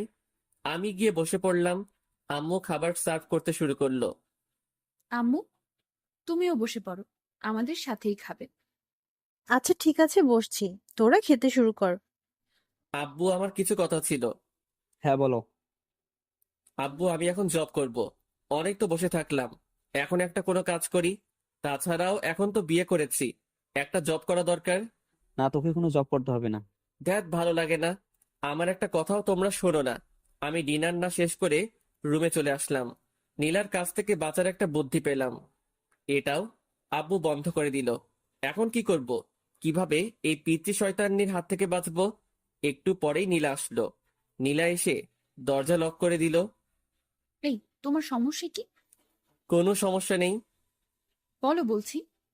এই শোন, মাথা এমনিতেই গরম হয়ে আছে, আর রাগিয়ে দিস না বলছি। আমি বুঝতে পেরেছি, তুমি আমার হাত থেকে বাঁচার জন্য বাইরে জব করতে যেতে চাচ্ছ। একটা কথা শুনে রাখো, আমার হাত থেকে তোমার নিস্তার নেই। তুমি যেখানেই যাও, আমি সব সময় তোমার পাশে থাকবো। তুই আসলেই একটু বেশি কথা বলিস। বেশি দেখছোটা কি? এখন দেখবে। মানে কি বলছিস? মানে তুমি স্মোক করো, এখন আমি সরাসরি আম্মুকে বলে দিব। তুই দেখেছিস আমি স্মোক করি? দেখি নাই, তবে গন্ধ পেয়েছি। এখনই আমি আম্মুকে বলছি। এই বলে নীলা বাইরের দিকে যেতে লাগলো। আমি ওর হাতটা ধরলাম। এই, আম্মুকে বলিস না প্লিজ। এর আগে আম্মু অনেক বকাবকি করেছিল, এমনকি আমাকে চড় মেরেছিল। আচ্ছা বলবো না, আমার কয়েকটা শর্ত আছে, এগুলো শুনলে আমি আর আম্মুকে বলবো না। কি শর্ত? শর্তগুলো মানতে হবে কিন্তু, না হলে আমি সরাসরি আম্মুর কাছে যাব আর গিয়ে বলবো, আম্মু তোমার ছেলে আমাকে মেরেছে, আমার সাথে খারাপ ব্যবহার করেছে এবং সিগারেট খেয়েছে। আচ্ছা কি শর্ত বল। আমার সাথে ভালো করে কথা বলতে হবে, মানে তুমি করে কথা বলতে হবে। এসব তুই চলবে না, আমি যা বলবো সেগুলো তোমাকে শুনতে হবে। কখনোই পারবো না। ওকে, তাহলে যাই আম্মুর কাছে, গিয়ে বলি তার ছেলে সিগারেট টানার গল্প। না বলিস না। তাহলে আমার কথা শুনতে হবে। আচ্ছা ঠিক আছে, শুনবো। থ্যাংক ইউ, এ বলে একটা কিস বসিয়ে দিল। আমি শুধু মাথা নিচু করে থাকলাম, কিছুই করতে পারছি না। আবার একটা বুদ্ধি বের করতে হবে। আই, কি ভাবছো? না কিছু না। ওকে, তাহলে এখন আমাকে একবার জড়িয়ে ধরো। পারবো না সর। দুইটা অপরাধ করলে। দুইটা মানে? এক, আবার তুই করে কথা বলছো, আর দুই, আমার কথা শোনো নাই। আচ্ছা তুমি করে না বললে হয় না? না হয় না, জড়িয়ে ধরো বলছি। কি আর করব, ইচ্ছা না থাকা সত্ত্বেও নীলাকে হালকা করে জড়িয়ে ধরলাম। নীলা মুচকি হাসলো আর আমাকে শক্ত করে জড়িয়ে ধরলো। নীলা প্লিজ, তুমি আমার কাছ থেকে স্বামীর অধিকার চেও না। আচ্ছা চাইবো না, সময় হলে তুমি এমনিতেই দিবে। আচ্ছা ঠিক আছে, এখন ঘুমাই তাহলে। ঠিক আছে চলো। আজ অন্যদিকে তাকিয়ে ঘুমানোর আগেই নীলা আমাকে সামনাসামনি জড়িয়ে ধরলো। কি করব কিছুই বুঝতে পারছি না। আস্তে আস্তে এই পিচ্চি মেয়েটার মায়ায় পড়ে যাচ্ছি। নীলার প্রতি কি আমার বেশি অন্যায় করা হচ্ছে না? আমি কি ওকে আপন করে নেব? না, কি সব ভাবছি। ও তো আমার চাচাতো বোন, চাচাতো বোন কি আর বউ হয়? আই, তুমি কি ভাবছো গো? না কিছু না। বলো বলছি। না তেমন কিছু না, আমার একটা গার্লফ্রেন্ড আছে, ওকে নিয়ে ভাবছি। সত্যি বলছো? হ্যাঁ। তুমি না এখন বিয়ে করেছো, তোমার গার্লফ্রেন্ড থাক বা না থাক, সবকিছু ভুলে যাও। কখনোই পারবো না। এর জন্য তুমি আমাকে আপন করে নিচ্ছ না? হ্যাঁ, নীলা আমাকে ছেড়ে দিল, মনে হয় কষ্ট পেয়েছে। পাক, একটু একটু কষ্ট পেলে আমাকে ছেড়ে চলে যাবে, আর তখনই আমার শান্তি হবে। এই প্রীতির জ্বালা আমার একদম সহ্য হয় না। তারপরে এটা সেটা ভাবতে ভাবতে ঘুমিয়ে পড়লাম। সকালে ঘুম থেকে উঠে দেখি নীলা আমার পাশে নেই। আজ একটু অবাক হলাম। প্রতিদিন ঘুম থেকে উঠে পিচ্চি যেরকম জ্বালা সহ্য করি, আজকে বেঁচে গেলাম। ব্যাপারটা কি? দেখলাম পিচ্চি গোসল করে বেরিয়ে আসছে, ভেজা চুল নিয়ে। ঘুম থেকে উঠে পড়েছো, যাও গোসল করে আসো। আমার এত সকালে গোসল করতে ভালো লাগে না। দেখো, তুমি যদি সকালে গোসল না করো তাহলে আম্মু ভাববে আমাদের মধ্যে কোনো সম্পর্ক হয়নি, আর তখন তারা অনেক কষ্ট পাবে। তার চেয়ে বরং তুমি গোসল করে আসো। তুই এত কিছু বুঝিস কিভাবে? আবার তুই করে বলছো? ও সরি সরি, তুমি আসলে একটা পিচ্চি। তারপরে আমি ওয়াশরুমে গিয়ে শাওয়ার নিলাম। গোসল শেষ করে রুমে আসতে দেখলাম নীলা চিরুনি করছে। নিচে চলো, আম্মু খাওয়ার জন্য ডাকতে এসেছিল। হুম, চল। I stop. আমি তোর থেকে বয়সে ছোট হলে কি হবে? আমি তোর বড় ভাবি, তুই আমাকে রেসপেক্ট দিয়ে কথা বলবি। হুম, চলো। তারপর নিচে গিয়ে ব্রেকফাস্ট করতে শুরু করলাম। এমন তুই আজকে নীলিমাকে তোদের কলেজে ভর্তি করে দে, আমি প্রিন্সিপালের সাথে কথা বলছি। তাহলে ভালোই হবে, বাড়ি 3 জন একসাথে কলেজে যাবে। কিছুই বললাম না, কারণ আমি আব্বুর কথার উপর দিয়ে কিছু বলি না। ব্রেকফাস্ট শেষ করে রুমে গিয়ে ভার্সিটিতে যাওয়ার জন্য রেডি হলাম। নীলাও আসলো, রেডি হচ্ছে। ও আজকে কলেজে ভর্তি হবে। রাতে যে কথা বললাম, ওর তো মন খারাপ হয়েছিল। এখন কলেজে ভর্তি হওয়ার কথা শুনে একটু হাসি খুশি লাগছে। আমি বাইরে গিয়ে বাইক নিয়ে দাঁড়িয়ে আছি। এদিকে জান্নাতের আর নীলার আসার কোনো নামগন্ধই নেই। অনেকক্ষণ হয়ে গেল, এখনো আসছে না। আমি ওদেরকে ডাকতে গেলাম, যেতেই দেখি ওরা বেরিয়ে আসছে। এতক্ষণ সময় লাগে নাকি? না, আসলে ভাবি আজকে কলেজে প্রথম যাচ্ছে, তার জন্য একটু সাজিয়ে দিচ্ছিলাম আর কি। তাই না নীলু ভাবি? তোদের লেকচার বন্ধ করে বাইকে উঠবি নাকি আমি যাব? এই না, উঠছি উঠছি। আগে নীলা উঠলো, তারপরে জান্নাত উঠলো। আমি বাইক স্টার্ট দিয়ে ভার্সিটির দিকে যেতে লাগলাম। কেমন লজ্জা লজ্জা লাগছে, নিজের বউকে নিয়ে ভার্সিটিতে যাচ্ছি, তাও আবার পিচ্ছি। কেমনটা লাগে? ভার্সিটিতে পৌঁছে বাইকটা পার্ক করে আমি নীলাকে নিয়ে প্রিন্সিপালের রুমের দিকে যাচ্ছি। সবাই আমাদের দিকে তাকিয়ে আছে। এই, সবাই আমাদের দিকে তাকিয়ে আছে কেন? তোর মতো একটা পিচ্চি মেয়ে ভার্সিটিতে এসেছে, তাই সবাই তাকিয়ে আছে। নীলা কোনো কথা বলল না। আমি সরাসরি প্রিন্সিপালের রুমে গেলাম। আসসালামু আলাইকুম, আসতে পারি স্যার? ওয়ালাইকুম আসসালাম। আরে ইমন জি, এসো এসো, ভেতরে এসে বসো। জি ধন্যবাদ স্যার। তা হানিমুন বাদে এখনই ভার্সিটিতে আসতে হলো? আমি আর নীলা দুজনে মাথা নিচু করলাম। আমার মতো নীলা হয়তো লজ্জা পেয়েছে। আরে লজ্জার কিছু নেই, বিয়ে করেছে তো কি হয়েছে, বিয়ে তো করতেই হবে তাই না? হ্যাঁ স্যার। এই যে ছাত্রের বউ ছাত্রী, নাম কি তোমার? নীলা। শুধু নীলা নাকি দুজনের মিল করে নীলা ইসলাম? নীলা মাথা নিচু করে মুচকি হাসলো। আচ্ছা ঠিক আছে, আর লজ্জা দিচ্ছি না, আমি সব ব্যবস্থা করে রেখেছি, তুমি শুধু এখানে একটা সাইন করো। নীলা সাইন করলো। নীলা শোনো, তোমার সিলেবাস দেখে তুমি ভার্সিটির লাইব্রেরি থেকে প্রয়োজনীয় বইগুলো সংগ্রহ করে নিও। ঠিক আছে স্যার। তারপর আমি আর নীলা প্রিন্সিপাল স্যারের রুম থেকে বেরিয়ে আসলাম। এই শোনো, আমাকে আমার ক্লাসটা দেখিয়ে দাও। ওই দিকে যা। ওই দিকে বললে হবে না, আমাকে পৌঁছে দিয়ে আসো। আমি নীলাকে ওর ক্লাসরুমের দিকে এগিয়ে দিলাম।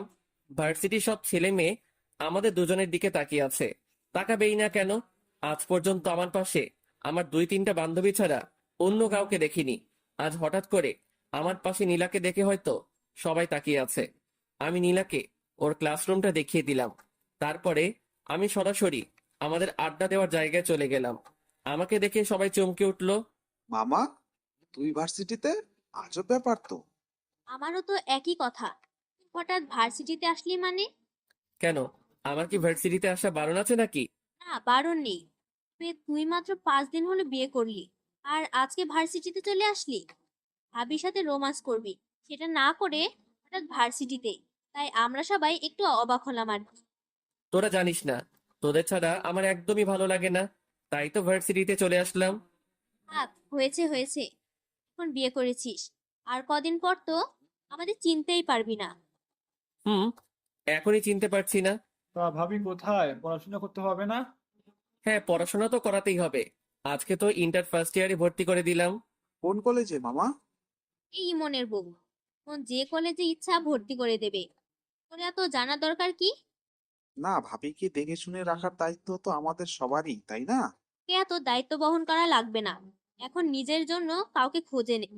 আমার ভাগ্যে মনে হয় কেউ নেই। আমরা সবাই এভাবে কিছুক্ষণ আড্ডা দেওয়ার পর ক্লাস করতে গেলাম। 2টা ক্লাস করলাম, আর ভালো লাগছে না। তারপরে আমি, আশিক, হাসিব, সামি 4জন গেলাম বাজারের দিকে। বাজারে গিয়ে ক্যারাম খেললাম, ধোয়া ছাড়লাম, আর কিছুক্ষণ আড্ডা দিলাম। একটু পরে ফোনটা বেজে উঠলো। ফোন বের করে দেখলাম জান্নাত ফোন দিয়েছে। হ্যালো। ভাইয়া, তুমি কোথায়? তাড়াতাড়ি ভার্সিটির দিকে আসো, ভার্সিটি বন্ধ হয়ে গেছে। ভাবিকে কোথাও খুঁজে পাচ্ছি না। আচ্ছা ঠিক আছে, আমি এক্ষুনি আসছি। দোস্ত তোরা থাক, আমার একটু কাজ আছে, আমি যাচ্ছি। তারপর আমি বাইকে স্টার্ট দিয়ে ভার্সিটির দিকে গেলাম। ভার্সিটিতে পৌঁছে দেখলাম জান্নাত বাইরে দাঁড়িয়ে আছে। নীলা কোথায়? ভার্সিটি বন্ধ হওয়ার পর সবাই যখন চলে যাচ্ছিল, আমি তখন অনেক খোঁজাখুঁজি করেছি, কিন্তু নীলা ভাবিকে কোথাও পাইনি। এত ছাত্রছাত্রীর ভিড়ে আমি ভাবিকে কোথায় খুঁজবো? আচ্ছা তুই কোনো চিন্তা করিস না, আমি খুঁজে বের করছি। তুই একটা রিক্সা নিয়ে বাসায় চলে যা। আচ্ছা ঠিক আছে ভাইয়া, ভাবিকে খুঁজে পেলে আমাকে ফোন করে জানিয়ে দিও। আচ্ছা ঠিক আছে। আমার তো মাথায় কোনো কাজ করছে না, আমি কোথায় খুঁজবো নীলাকে? বাড়িতে আম্মু আব্বু যদি জানতে পারে তাহলে আমাকে তো আস্ত রাখবে না। কোথায় গেল এইটুকু পিচ্চি মেয়েটা? ও তো গ্রামের মেয়ে, শহরের কিছুই ভালোভাবে চিনে না। এখন আমি কোথায় খুঁজবো নীলাকে? চিন্তায় আমার হাত পা ঠান্ডা হয়ে যাচ্ছে। ভার্সিটির এদিক ওদিকে একটু খোঁজাখুঁজি করলাম, কিন্তু নীলাকে দেখতে পেলাম না। আজ নীলার যদি একটা কিছু হয়ে যায় তাহলে আমি নিজেকে ক্ষমা করব কিভাবে? ভীষণ দুশ্চিন্তা হচ্ছে। কি করব আমি? কোন দিকে যাব? ফোনটা বেজে উঠলো, বের করে দেখলাম জান্নাত ফোন দিয়েছে। হ্যালো। ভাইয়া, তুমি বাসায় চলে এসো, ভাবি চলে এসেছে। আচ্ছা ঠিক আছে, আসছি। যাক, এতক্ষণ একটা স্বস্তির নিঃশ্বাস ফেললাম। এই পিচ্চি মেয়েটার জন্য কতই না চিন্তা হচ্ছিল।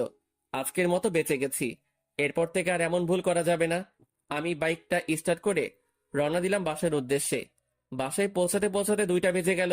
কলিং বেল দিতেই জান্নাত এসে দরজা খুলে দিল। ভাইয়া, আম্মু খুব রেগে আছে কিন্তু। আমি ভেতরে চলে আসলাম। আম্মু সরাসরি আমার কাছে এসে আমার গালে একটা কষে থাপ্পড় বসিয়ে দিল। আমি চুপচাপ মাথা নিচু করে ফেললাম। এইরকম থাপ্পড় আমি মাঝে মধ্যে খাই, ব্যাপার না। তোর জ্ঞান বুদ্ধি কিছু আছে? এইটুকু একটা মেয়েকে ছেড়ে কোথায় গিয়েছিলি? ওর যদি কিছু একটা হতো তাহলে কি করতি তুই? আমি চুপচাপ মাথা নিচু করে আছি। এখন কিছু বলা যাবে না, কারণ আম্মু ইজ ফায়ার। কি হলো, চুপ করে আছিস কেন? কথা বল, ওর কিছু হলে কি করতি তুই? আম্মু, আমি একদম বুঝতে পারিনি। এরপর থেকে আর এরকম হবে না। বুঝতে পারিস নাই মানে? এত বড় হয়েছিস, তোর জ্ঞান বুদ্ধি হবে কবে? আম্মু সত্যি, এরপর থেকে আর এই রকমটা করব না। তোর আব্বু জানতে পারলে আস্ত রাখবে না। যা উপরে যা, নীলার মনটা একদম খারাপ হয়ে আছে, ওর সাথে কিছুক্ষণ কথা বল। আচ্ছা আম্মু। আমি উপরে গেলাম, দেখলাম নীলা বিছানার এক কোনায় মন খারাপ করে বসে আছে। আমি গিয়ে নীলার সামনে দাঁড়ালাম। নীলা প্লিজ, আমাকে ক্ষমা করে দে, আমি একদম বুঝতে পারিনি। ক্ষমা চাওয়ার কিছু নেই, তুমি তো আমার থেকে দূরে থাকতে চাও। না, আসলে আমি মনে করেছিলাম তুই জান্নাতের সাথে বাড়িতে চলে আসবি। প্লিজ আমাকে ক্ষমা করে দে। এরপর থেকে আমি তোকে একা রেখে আর কোথাও যাব না। অমনি নীলা এসে আমাকে জড়িয়ে ধরলো। মানে এত শক্ত করে জড়িয়ে ধরেছে বলে বোঝাতে পারবো না। মনে হচ্ছে কোনো ওয়ালের চিপায় আটকে পড়েছি। তারপরে নীলা আমাকে ঠেলতে ঠেলতে ওয়াশরুমের মধ্যে নিয়ে গেল। আমার কারো সাথে গোসল করতে ভালো লাগে না। কারোর সাথে লাগুক বা না লাগুক, আমার সাথে লাগবে। তারপরে নীলা শাওয়ার ছেড়ে দিল। আমি আর নীলা একসাথে গোসল করছি। আমি ভালো লাগিয়ে দিচ্ছি। একবার যদি তোমার আর আমার মধ্যে স্বামী স্ত্রীর সম্পর্কটা গড়ে ওঠে, তারপর তুমি তোমার সব গার্লফ্রেন্ডকে ভুলে যাবে। এই, আমার তো কোনো গার্লফ্রেন্ড নেই। তাহলে সেদিন যে বললে আছে? এমনিতেই বলেছি। মিথ্যুক একটা। হুম। আচ্ছা ঠিক আছে, ভেজা কাপড় চেঞ্জ করো। মানে কি বলছিস কি? কি বলছি বুঝতে পারছো না? চেঞ্জ করো তাড়াতাড়ি। তোর সামনে? হ্যাঁ, আমার সামনে চেঞ্জ করতে হবে। মরে গেলেও পারবো না। দেখাচ্ছি তোমায়। এই, একদম না, একদম আমার কাছে আসবি না বলছি। আমি নীলাকে জোর করে ঠেলতে ঠেলতে ওয়াশরুমের বাইরে বের করে দিলাম। তারপর আমি চেঞ্জ করে নীলাকে বললাম, ভিতরে গিয়ে চেঞ্জ করে আয়। ভেতরে যাব না, এখানেই চেঞ্জ করব। তোর লজ্জা শরম বলতে কিছু নেই? তোমার সামনে আবার কিসের লজ্জা শুনি? শুধু আমার সামনে না, তোর কারো সামনে লজ্জা নেই। আমি বুঝতে পেরেছি। আচ্ছা, লজ্জা যখন নেই তাহলে দেখো। এই বলে নীলা আমার সামনে, আমি অন্যদিকে তাকাইলাম। ছি, তুই এইরকম? আমি আগে জানতাম না। নীলা আমাকে পেছন থেকে জড়িয়ে ধরে বলল, কি রকম গো? লজ্জা শরম বিবেকহীন একটা মেয়ে। আচ্ছা হয়েছে, এবার আমার চেনটা আটকে দাও। আমি অবাক হয়ে নীলার দিকে তাকাইলাম। দেখলাম নীলা একটা 3 পিস পরেছে আর আমাকে চেইন আটকে দিতে বলছে। এই শোন, এগুলো আমি পারি না। পারে না বললে হবে না, তাড়াতাড়ি আটকে দাও বলছি। পারবো না বললাম না? আম্মুকে কিন্তু ডাক দিব আর বলবো সিম্পল আমার এইটুকু কাজ করে দাও না, তখন তোমাকে বকাবকি করবে। এই শোন, আমার সামনে ভালোভাবে থাকবি। ভালোভাবে থাকবো মানে?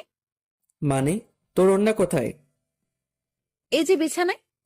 ওই চুপ, আমার সামনে একদম ভালোভাবে থাকবি, নয়তো থাকবি না। নীলা একেবারে আমার ঠোঁটের কাছে ঠোঁট নিয়ে এসে বলল, তোমার সামনে থাকতে হলে আমাকে কি ওড়না নিয়ে থাকতে হবে নাকি? আমি নীলাকে ধাক্কা দিয়ে বললাম, আমি যেটা পছন্দ করি সেটা করলে তোর পক্ষে ভালো হবে। ঠিক আছে, লাঞ্চ করব, চলো। হুম, চল। এই যে, কোথায় যাব? আম্মু তো রুমে খাবার দিয়ে গেছে। কখন দিয়ে গেল? তুমি যখন ড্রেস চেঞ্জ করছিলে ওয়াশরুমে, তখন আম্মু এসে খাবার দিয়ে গেছে। ও আচ্ছা। তারপর আমি লাঞ্চ করতে শুরু করলাম। এই তুমি কেমন, আমাকে ডাকছো না কেন? তোকে ডাকার কি আছে? তুই দেখতে পাচ্ছিস না খাবার এখানে? তাই বলে তুমি একা একা খাবে, আমাকে একবারও ডাকবে না? শোন, এত ঢং দেখার সময় নেই। তোর ইচ্ছা হলে খাবি, নয়তো খাবি না। নীলা আমার কাছে আসলো, এসে বলল, আমাকে খাইয়ে দাও। শখ কত? খাইয়ে দাও বলতেছি। কখনোই না। না খাইয়ে দিলে আমি কিন্তু তোমাকে বিরক্ত করব। বিরক্ত করি মানে? দেখবে। আমি কোনো কথা বললাম না, চুপচাপ খেয়ে যাচ্ছি। নীলা এসে আমার কোলের উপর বসলো। এই, কি হচ্ছেটা কি? নাম বলছি। বললাম তো, খাইয়ে না দিলে বিরক্ত করব। আমি কখনোই তোকে খাইয়ে দেব না। নাম বলছি। না খাইয়ে দিলে আমিও নামবো না। শেষবারের মতো বলছি, নাম বলছি, না হলে কিন্তু ফেলে দেব। ফেলে দিলে তো আম্মু আছে, আম্মুকে ডাকবো, তারপর কি হবে বুঝতেই পারছো। কি করব? এমন দুষ্টু মেয়ে আমি কখনো দেখিনি। আচ্ছা ঠিক আছে, নাম, আমি খাইয়ে দিচ্ছি। প্রথমেই খাইয়ে দিতে বললাম, দিলে না। এখন আমিও নামবো না। যত তাড়াতাড়ি খাইয়ে দিবে তত তাড়াতাড়ি নামবো, আর না হলে দিও না। আমার তো থাকতে ভালোই লাগছে। আর কি করব? নীলাকে খাইয়ে দিতে শুরু করলাম। না খাইয়ে দিলে তো আর নামবে না। আমি নীলাকে খাইয়ে দিচ্ছি, আর নীলা শুধু বারবার আমার হাতে কামড় দিচ্ছে। আমি চুপচাপ সব সহ্য করছি। তাড়াতাড়ি খাইয়ে না দিলে আমার কোল থেকে নামবে না। আচ্ছা, আমার খাওয়া শেষ, এবার তুমি খাও। আমি হাত ধুয়ে নিচ্ছি। এই, তুমি শেষ করলে কেন? খাও বলছি। শোন, এত অত্যাচার রিমান্ডের আসামিকেও করে না, আর আমার খাওয়ার ইচ্ছা শেষ। তুমি এমন বলো না, আমি তোমাকে আর জ্বালাবো না, প্লিজ তুমি খেয়ে নাও। কোথা শেষ বললাম না? আচ্ছা, আমি তোমাকে খাইয়ে দিচ্ছি। কোনো দরকার নেই। আমি চুপচাপ বিছানায় গিয়ে শুয়ে পড়লাম। আমার কথা শুনলে না তো? আচ্ছা, দেখাচ্ছি, আগে প্লেটগুলো পরিষ্কার করে আসি। একটু একটু ঘুম পাচ্ছে, ঘুমিয়ে পড়বো। এই মুহূর্তেই আবার রিমান্ড শুরু। মানে নীলা এসে খুব জোরে দরজা আটকে দিল। এই, এত শব্দ করছিস কেন? আর দরজা আটকে দিলি কেন? আমি কখনো দরজা আটকে দেই না। এখন আমি এসেছি, এখন থেকে দরজা আটকে দিতে হবে। আটকে দিতে হবে মানে? না মানে, এখন তো আমরা রোম্যান্স করব, যদি কেউ রুমের মধ্যে চলে আসে তাই আটকে দিলাম। শোন, এখন আমি ঘুমাবো, একদম আমাকে বিরক্ত করবি না। বিরক্তি দেখছোটা কি? তুমি তো আমার একটা কথাও শুনো না, এখন তোমাকে দেখাচ্ছি। এই বলে নীলা আমার পেটের উপর উঠে বসলো। দেখ পিচ্ছি, আমাকে বিরক্ত করিস না। আমি না তোমার বউ? আমি ছাড়া তোমাকে কে বিরক্ত করবে, আদর করবে শুনি? লাগবে না তোর কোনো আদর। দেখো, তুমি কি চাও আমি আম্মুকে সব বলে দেই? বলে দেই মানে? এই যে আমাদের মধ্যে কোনো সম্পর্ক গড়ে ওঠেনি, এগুলো আম্মুকে বলে দেই। আমি কোনো কথা বললাম না। দেখো, আমি তোমার ভালোবাসা পাওয়ার চেষ্টা করছি, এমন কিছু করো না যাতে জোর করে সবকিছু আদায় করতে হয়, ঠিক আছে? অন্যদিকে তাকিয়ে শুয়ে রইলাম। নীলা আমার উপর শুয়ে পড়ল। তারপরে শুরু করলো পিচ্চির অত্যাচার। মানে গলায় গালে কিস করতে শুরু করলো। আবার পুরুষত্ব জেগে উঠতে শুরু করলো। আমি অনেক কষ্টে নিজেকে কন্ট্রোল করছি। তারপরে নীলা যা করলো সেটার জন্য মোটেও প্রস্তুত ছিলাম না। নীলাও ড্রেস খুলে ফেলেছে। আমি ধাক্কা দিয়ে নীলাকে আমার উপর থেকে সরিয়ে দিলাম। কি হচ্ছে এটা কি এগুলো? না মানে আমার খুব গরম লাগছে। গরম লাগছে ঠিক আছে, তাই বলে এগুলো কেমন অসভ্যতা? নীলা আমার কোনো কথা শুনছে না। আমি ওর গালে একটা চড় বসিয়ে দিলাম। ফাইজলামির একটা সীমা থাকা দরকার। তোর অনেক পাগলামি আমি সহ্য করেছি, কিন্তু আর নয়। একটা কথা বলছি, ভালোভাবে শুনে নে। আমি তোকে কখনো আমার বউ হিসেবে মানি না। কথাগুলো বলেই আমি রুম থেকে বেরিয়ে পড়লাম। এই পিচিটার জন্য বাড়িতেই থাকা যাবে না। দূর কিছু ভালো লাগে না। কি করব? আমি বাইক নিয়ে বের হচ্ছি, এমন সময় আম্মু আমাকে ডাকলো। এই দুপুরবেলা কোথায় যাচ্ছিস? এখন দুপুর কোথায়? এখন তো বিকেল হয়ে এসেছে। তুই তো এত তাড়াতাড়ি বের হোস না। আজ হঠাৎ এত তাড়াতাড়ি বের হচ্ছিস যে? না আম্মু, একটু কাজ আছে, তার জন্য আগে যাচ্ছি। ও আচ্ছা, ঠিক আছে, সাবধানে যাস। ঠিক আছে। তারপর আমি বাইক নিয়ে বেরিয়ে পড়লাম বাজারের দিকে। এত সকাল সকাল তো কেউ আসবে না। সবাইকে একটা ফোন করি তাহলে আসবে। আমি সবাইকে ফোন দিয়ে বাজারে আসতে বললাম। আমি বাজারে পৌঁছাবার কিছুক্ষণ পর সবাই আসলো। তারপরে জমিয়ে আড্ডা দিতে শুরু করলাম। আজ একটু বেশি রাত করে ফেলেছি, মানে 10টা বেজে গেছে। হায় রে, ঘড়ির দিকে খেয়ালই করিনি। আজ যে বাড়িতে গেলে কি হবে? এমনিতেই দুপুরে আম্মু অনেক বকাবকি করেছে। তাড়াতাড়ি বাড়িতে যেতে হবে। আমি সবাইকে বাড়িতে যেতে বললাম। সবাই নিজ নিজ বাড়িতে চলে যাচ্ছি। বাড়িতে পৌঁছাতে আমার 10:30 বেজে গেছে। অনেক ভয়ে ভয়ে কলিং বেল দিলাম। আম্মু এসে দরজা খুলে দিল। আম্মু সরাসরি আমার কান ধরলো। এই বিলাই, কয়টা বাজে এখন? 10:30 আম্মু। খুব তো বড় গলায় বলেছিস 10:30। তোকে না আমি 9টার মধ্যে বাড়ি আসতে বলেছি?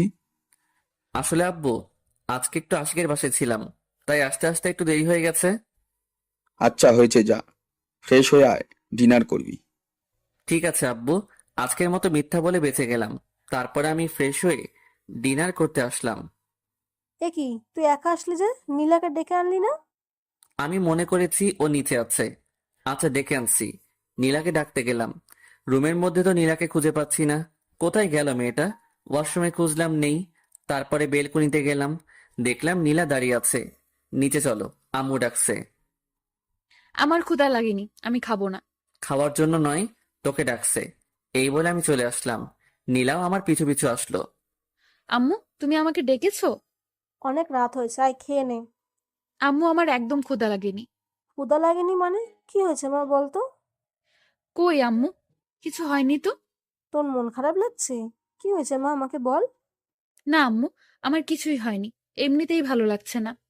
এদিকে আয় তো মা। আম্মু নীলাকে খাইয়ে দিতে শুরু করলো। আমি আর জান্নাত হা করে তাকিয়ে থাকলাম। না, হা করে তাকিয়ে থাকলে হবে না। দুপুরে একবার পিচিটার জন্য খেতে পারি নাই, এখন আমাকে খেতে হবে। অনেক ক্ষুধা লাগছে। ইমন শোন, কালকে বিকালে নীলাকে নিয়ে গিয়ে একটা ফোন কিনে দিস। ওর তো বাড়িতে কথা বলতে লাগে, আর ও তোকে ফোন দিয়ে তাড়াতাড়ি বাড়ি আসতে বলবে। তোকে তো ফোন না করলে তুই প্রত্যেক দিনই রাত 10টা বাজিয়ে দিস। ঠিক আছে আব্বু। তোর আম্মুর কাছ থেকে টাকা নিয়ে যাস। আচ্ছা। তারপরে আমি ডিনার শেষ করে রুমে গেলাম। একটু পর নীলা আসলো। নীলা এসে দরজা লক করে দিল। আমি নীলার দিকে তাকাইলাম, কিন্তু ও আমার দিকে তাকালো না। সোজাসুজি বিছানায় এসে অন্যদিকে ঘুরে শুয়ে পড়লো। আমার উপর অভিমান করে আছে হয়তো। তখন ওর গায়ে হাত তোলাটা ঠিক হয়নি। ওকে একবার সরি বলে দেখি। নীলা শোন। নীলা আমার দিকে ঘুরলো, কিন্তু তাকালো না। কিছু বলবে? না মানে দুপুরে তোর সাথে একটু বাড়াবাড়ি করা হয়ে গেছে, প্লিজ ক্ষমা করে দে। তুমি বাড়াবাড়ির কিছুই করনি, যা করেছো একদম ঠিক করেছো। নীলা প্লিজ এভাবে বলিস না, আমাকে ক্ষমা করে দে। না, ক্ষমার কিছুই নেই। আমারই তো সব দোষ। আমার কপালে তো স্বামীর ভালোবাসা নেই, আছে শুধু চট থাপ্পড় এগুলোই। আমার উচিত হয়নি জোর করে তোমার ভালোবাসা নেওয়াটা। পিচিটার কথায় কেমন যেন মায়া আছে। ওর কথা শুনে আমি বারবার মায়ায় পড়ে যাই। আমি কি বলবো ভেবে পাচ্ছি না। আমাকে কথা বলার সব রাস্তাই পিচ্চিটা বন্ধ করে দিল। আমি শুয়ে পড়লাম। একটু পর পর নীলার দিকে তাকাচ্ছি, কিন্তু ও আমার দিকে তাকাচ্ছে না। যে মেয়েটা সব সময় জড়িয়ে ধরতো, এটা করতো ওটা করতো, আর আজকে চুপচাপ শুয়ে আছে, ভাবা যায়। কিছুক্ষণ পর আমি ঘুমিয়ে পড়লাম। সকালে ঘুম ভাঙতে ভারী কিছু অনুভব করলাম। চোখ খুলে দেখলাম নীলা আমার বুকের উপরে উঠে ঘুমাচ্ছে। আমি বারবার অবাক হয়ে যাই। ঘুমের মধ্যে এই পিচ্চি মেয়েটা কি নাইবা করে ভেবে পাই না। নীলা ঘুমাচ্ছে, তাই আমি আর ওকে নামিয়ে দিলাম না। আমিও চোখ বন্ধ করে শুয়ে রইলাম। কিছুক্ষণ পর নীলার নড়াচড়া অনুভব করলাম। নীলার হয়তো ঘুমটা ভেঙে গেছে। নীলা আমাকে কয়েকটা কিস করে উঠে গেল। কি মেয়ে রে বাবা, কাল রাতে অভিমান করে আমার কাছে আসলো না, আবার আমি ঘুমানোর পর আমার বুকে আরো যে কিসব করে এগুলো তো বলতে পারছি না। আমি কিছুক্ষণ পর উঠে শাওয়ার নিলাম, তারপর রুমে এসে একটু পড়তে বসলাম। অনেকক্ষণ পর নীলা এসে বলল, ব্রেকফাস্ট করবে চলো, আর কলেজে যাওয়ার সময় হয়ে গেছে। আমি নীলার পিছু পিছু ব্রেকফাস্ট করতে গেলাম। ব্রেকফাস্ট শেষ করে রুমে এসে ভার্সিটিতে যাওয়ার জন্য রেডি হচ্ছি। নীলাও এসে রেডি হচ্ছে, ও তো কলেজে যাবে। কিরে, অভিমান কমেনি? না, কমেনি। কিভাবে কমবে? একটা কিস করতে দিলে কমবে। একটাই তো। হুম। আচ্ছা ঠিক আছে, একটার বেশি করবি না কিন্তু। আমার কথা শেষ না করতেই নীলা আমার কাছে এসে রেডি।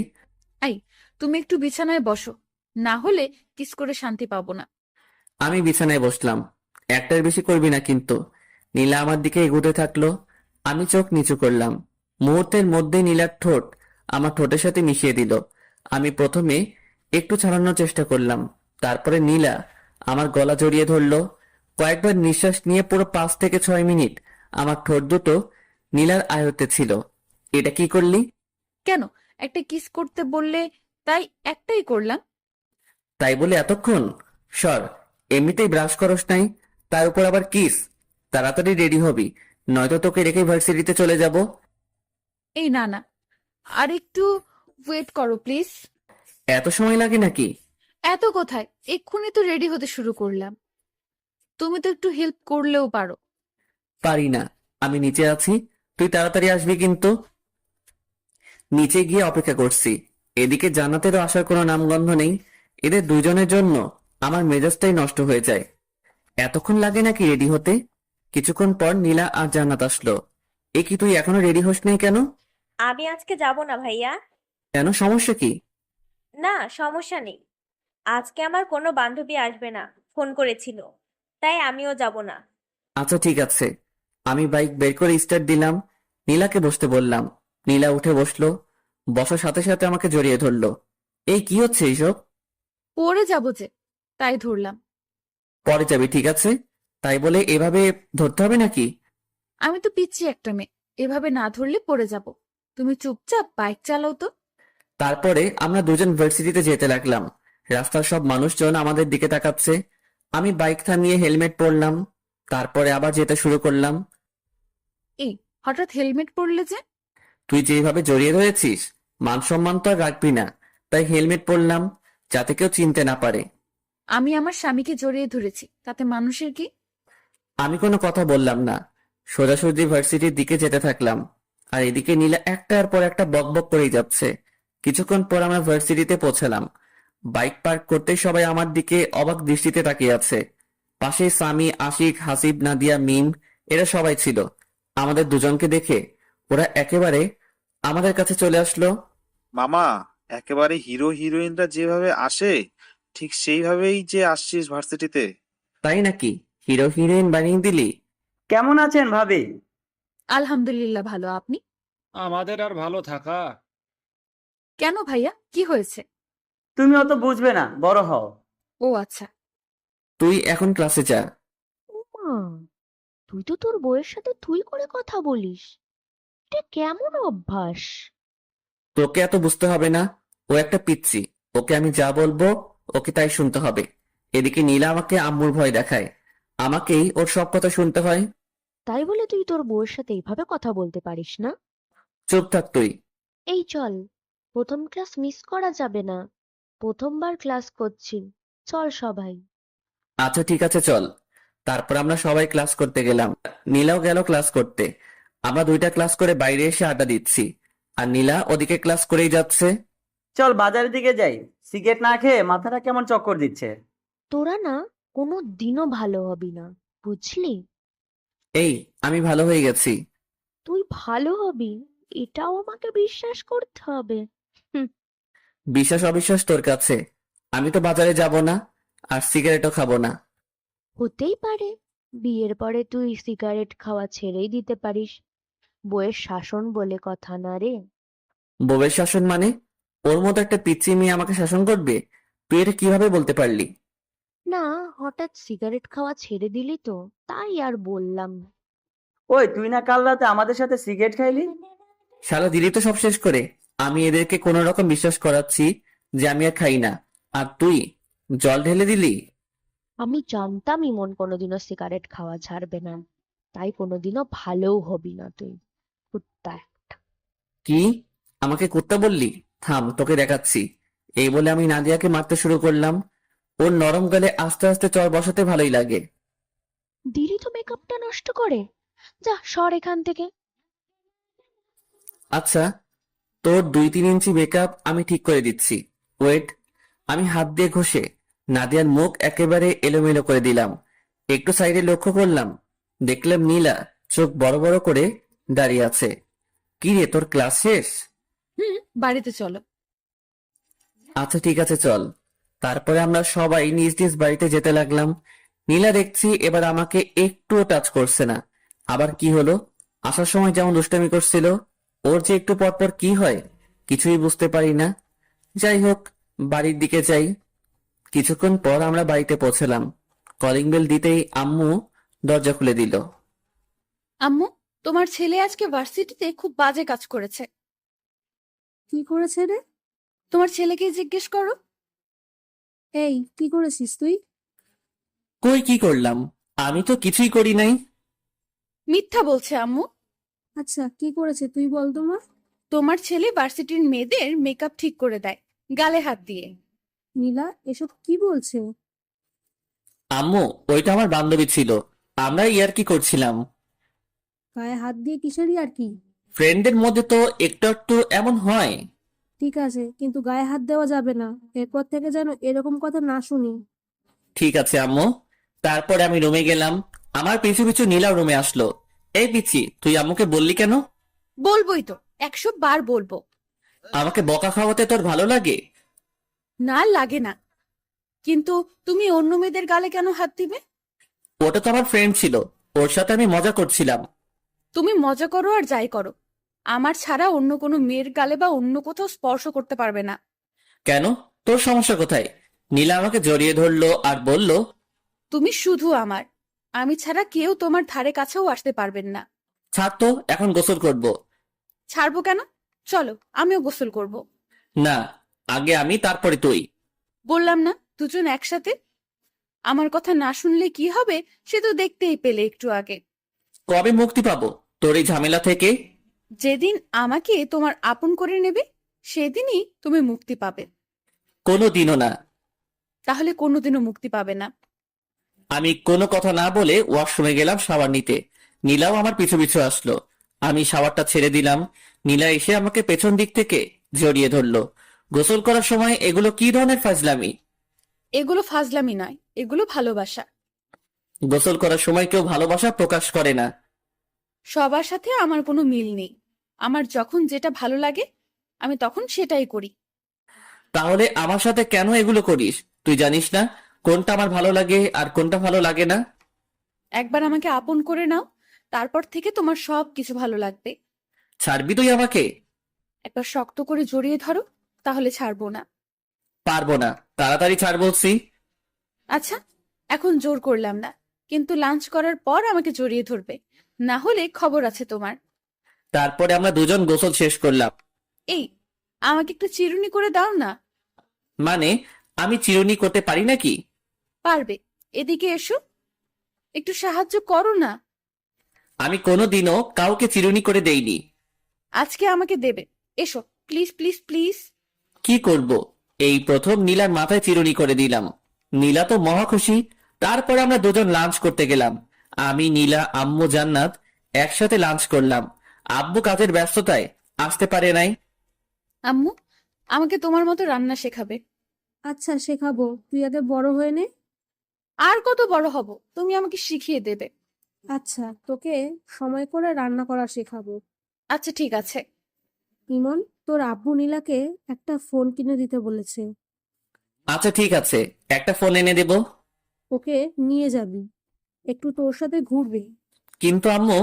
কোনো কিন্তু নয়, বিকালে দুজনে যাবি। আচ্ছা ঠিক আছে।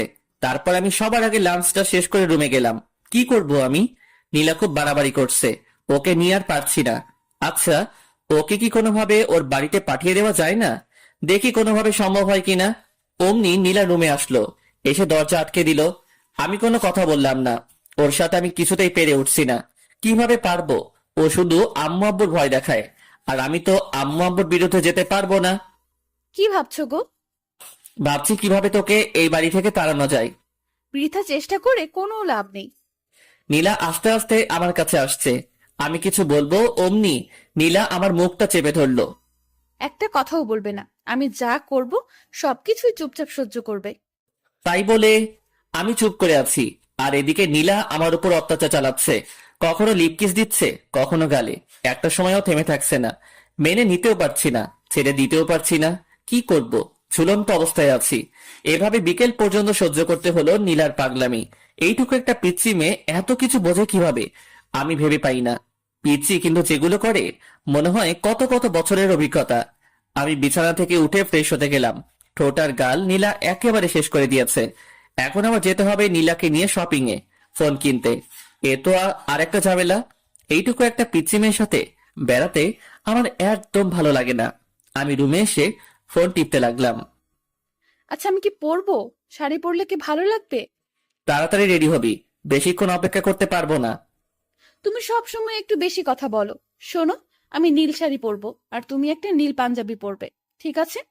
নীলা আলমারি থেকে একটা নীল পাঞ্জাবি বের করলো, আর ওর জন্য নীল শাড়ি। তোকে বললাম না এখন পাঞ্জাবি পরবো না? আমি যখন বলেছি তোমাকে পরতেই হবে। এদিকে এসো তো। নীলা আবার শার্ট খুলে পাঞ্জাবি পরিয়ে দিল। এই, আমাকে শার্টটা পরিয়ে দাও না। আমি পারি না, তুই একা একাই পর। আমি বাইরে যাচ্ছি। এই, তোমাকে বাইরে যেতে বলেছি। এদিকে আসো। তুমি একটু শাড়ির কুচিটা ধরো। কি আর করব? আমি গিয়ে নীলা শাড়ির কুচিটা ধরলাম। এতক্ষণ লাগে নাকি শাড়ি পরতে? তাড়াতাড়ি পর বলছি। তাড়াতাড়ি করছি, একটু ওয়েট করো। আর কতক্ষণ লাগবে? এই তো হয়ে গেছে, এবার কুচিটা দিয়ে দাও। কি? আমি কখনোই পারবো না। তুমি পারবে, তোমার 14 গোষ্ঠী পারবে। তাহলে 14 গোষ্ঠীর কাছ থেকে পরিয়ে নেব। আমি পারবো না। দাও বলছি। তুমি না ছেলে, এত ভয় কিসের তোমার? তাই বলে তোর ওখানে কুচি দিয়ে দেবো নাকি? দেরি হয়ে যাচ্ছে, তাড়াতাড়ি দাও। তারপরে আমি কাঁপতে কাঁপতে নীলার কুচিটা দিয়ে দিলাম। নীলা আমার হাত ওর ওখানে চেপে ধরলো। আমি তো লজ্জায় একেবারে শেষ। কিছু বলতেও পারছি না, কিছু করতেও পারছি না, শুধু মাথা নিচু করে আছে। এদিকে নীলাও লজ্জায় লাল হয়ে আছে, কিছু বলতে পারছে না, শুধু মুচকি হাসছে। এভাবে নীরবময় কিছু মুহূর্ত কাটলো। কিছুক্ষণ পর আমি হাতটা সরিয়ে নিলাম আর অন্যদিকে তাকালাম।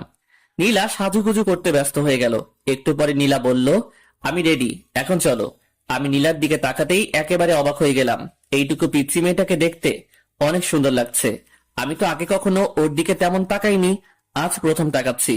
নীলা দেখতে যে এত সুন্দর আমি আগে জানতাম না। এই, কি দেখছো? আমার লজ্জা করে না বুঝি? কোথায় কি দেখছি? চলো তাড়াতাড়ি। হয়েছে, আর মিথ্যে বলতে হবে না।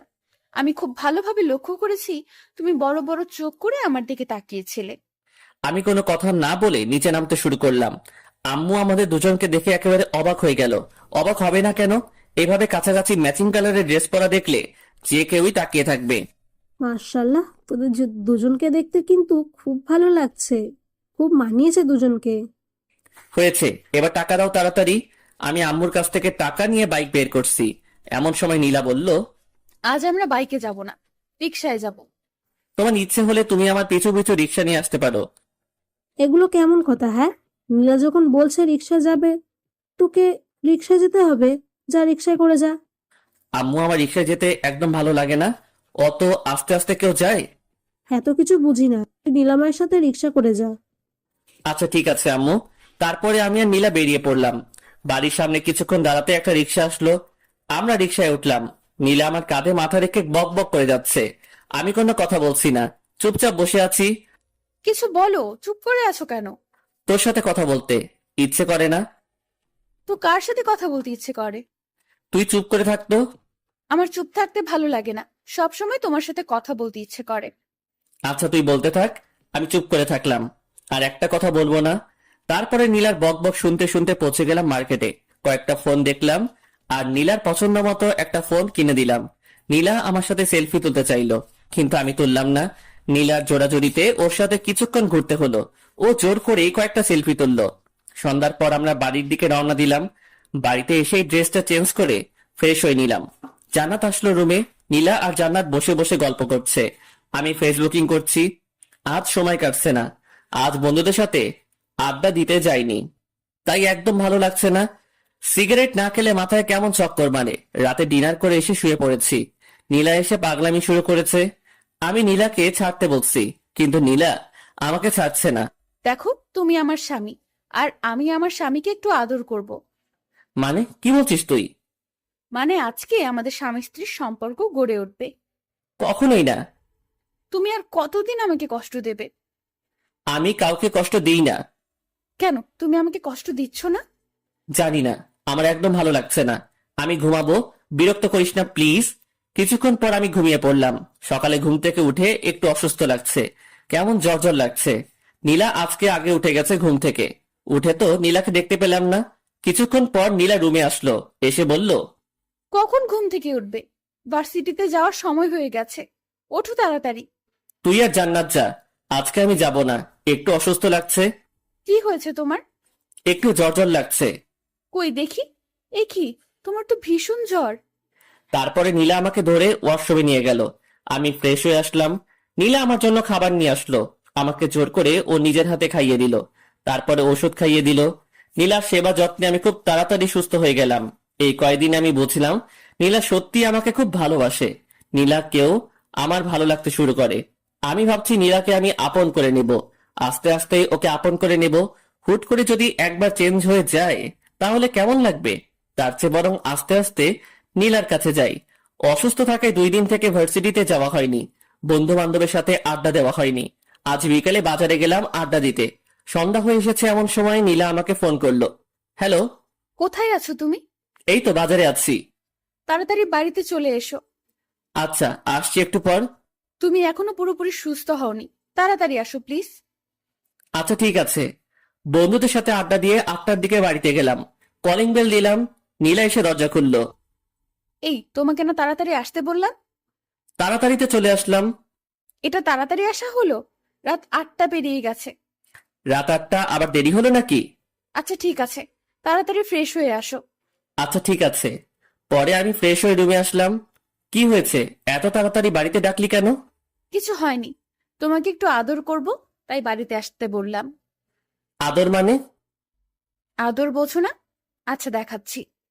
আজ নীলাকে দেখতে একদম অন্যরকম লাগছে, কেমন ছটফট করছে আমার ভালোবাসা পাওয়ার জন্য। নীলা আমাকে জড়িয়ে ধরে বিছানায় শুইয়ে দিল। আমি তেমন রিয়েক্ট করলাম না। নীলা আস্তে আস্তে আমার খুব কাছে চলে আসলো। দুজনের নিঃশ্বাস দুজনের মুখের উপরে পড়ছে। আমি নীলার চোখের ভাষা বুঝতে পারলাম, কিন্তু ওর কাছে এগিয়ে গেলাম না। নীলা শুধু ছটফট করছে। আমি সবকিছু বুঝেও নীলার কাছ থেকে সরে গেলাম। আর কত কষ্ট দেবে আমাকে? একবার আসো আমার কাছে। আমি মনে মনে বলছি, হারে পিচ্ছি, আস্তে আস্তেই তোর খুব কাছে চলে যাব, আপন করে নেব তোকে। তুই শুধু একটু ধৈর্য ধর। কিছু বলছো না কেন? আমার কষ্টটা একবার বোঝার চেষ্টা করো। আমি কোনো কথা বললাম না। কি বলবো? আমি যে হঠাৎ করে নীলার কাছে যেতে পারছি না। নীলাকে খুব শক্ত করে জড়িয়ে ধরতে ইচ্ছে করলো, আলতো করে ওর কানের কাছে মুখ নিয়ে বলতে ইচ্ছে করলো, আমিও যে তোকে ভালোবাসি ফেলেছি পিচ্ছি। কিন্তু অজানা এক বাধায় সবকিছু আটকে গেল, কিছুই করতে পারলাম না। আম্মু এসে আমাদের ডিনার করার জন্য ডাকলো। আমি আর নীলা নিচে গেলাম ডিনার করতে।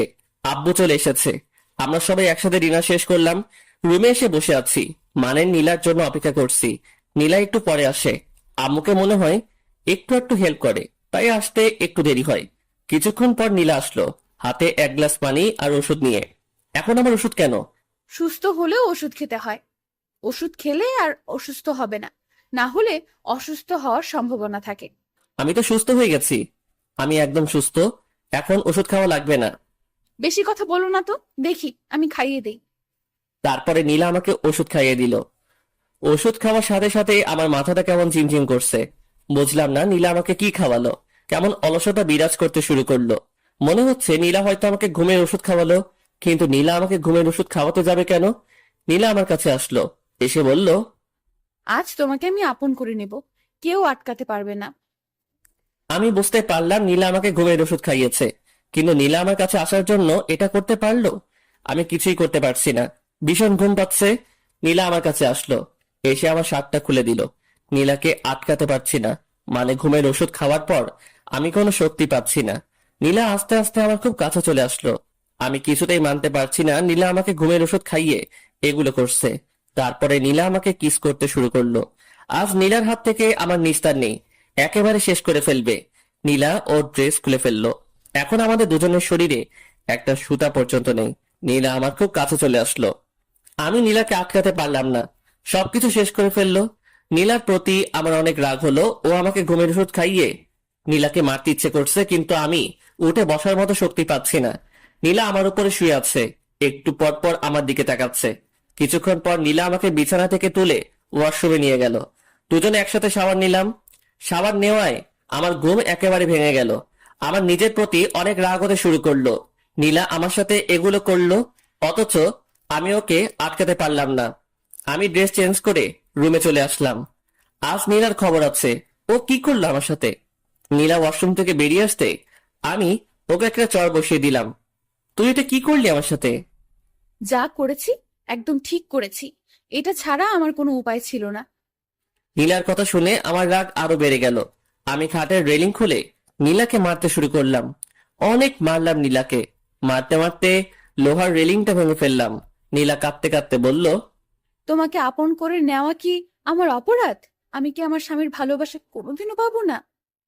কেন বিয়ে করেছো আমাকে? আমার কি একটা স্বপ্ন থাকতে পারে না? তুই আমার চোখের সামনে থেকে সর। তোর মতো পিচ্চি মেয়েকে আমার সহ্য হয় না।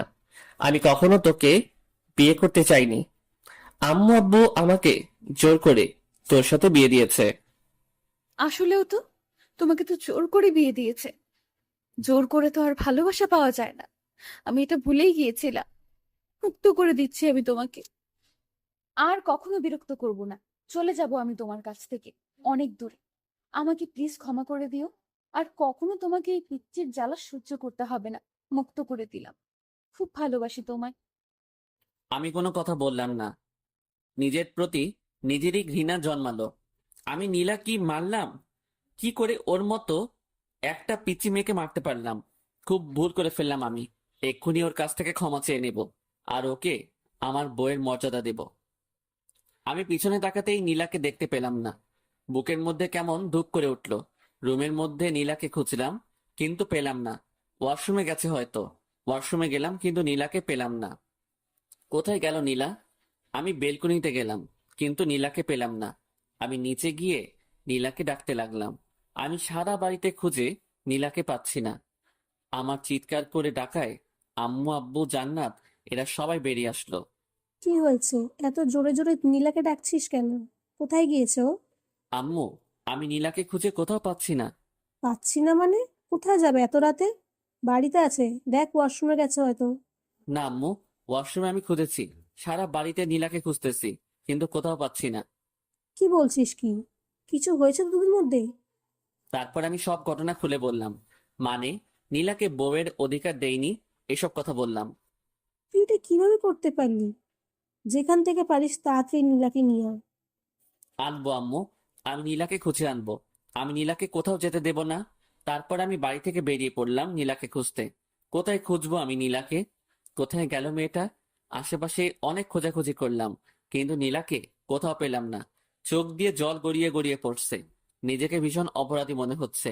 আমার কান্না কোনোভাবে থামছে না। আমি নীলাকে খুঁজতে খুঁজতে রাস্তার মাঝখানে চলে আসি। এমন সময় একটা মিনি ট্রাক এসে আমাকে ধাক্কা দেয়। 3 দিন পর আমার জ্ঞান ফেরায়। আমি নিজেকে হাসপাতালে আবিষ্কার করলাম। আশেপাশে লক্ষ্য করলাম দেখলাম আম্মু চেয়ারে বসে আছে। আম্মু, আমি এখানে কেন? 3 দিন আগে একটা ট্রাকের সঙ্গে তুই অ্যাক্সিডেন্ট করেছিলি। আমার সবকিছু মনে পড়ে গেল।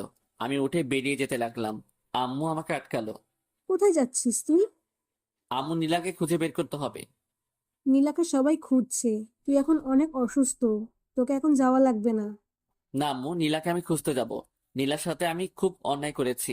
ওকে যেখান থেকে হোক আমাকে খুঁজে বের করতেই হবে। আচ্ছা ঠিক আছে, আগে সুস্থ হয়ে নে, তারপর খুঁজিস। আর শোন, নীলা হয়তোবা অ্যাক্সিডেন্ট করেছে। অ্যাক্সিডেন্ট করেছে মানে? কোথায় নীলা? তোমরা কিভাবে জানলে? আমাদের বাসা থেকে একটু সামনেই সেদিন রাতে আরো একটা অ্যাক্সিডেন্ট হয়েছিল, আর ওটা নীলাই ছিল, কারণ ওখানে নীলার রক্তাক্ত ওড়না পাওয়া গেছে। নীলার অ্যাক্সিডেন্টের কথা শুনে আমার বুকের ভিতর কেমন যেন করছে। নীলার কিছু হয়নি তো? কেমন আছে?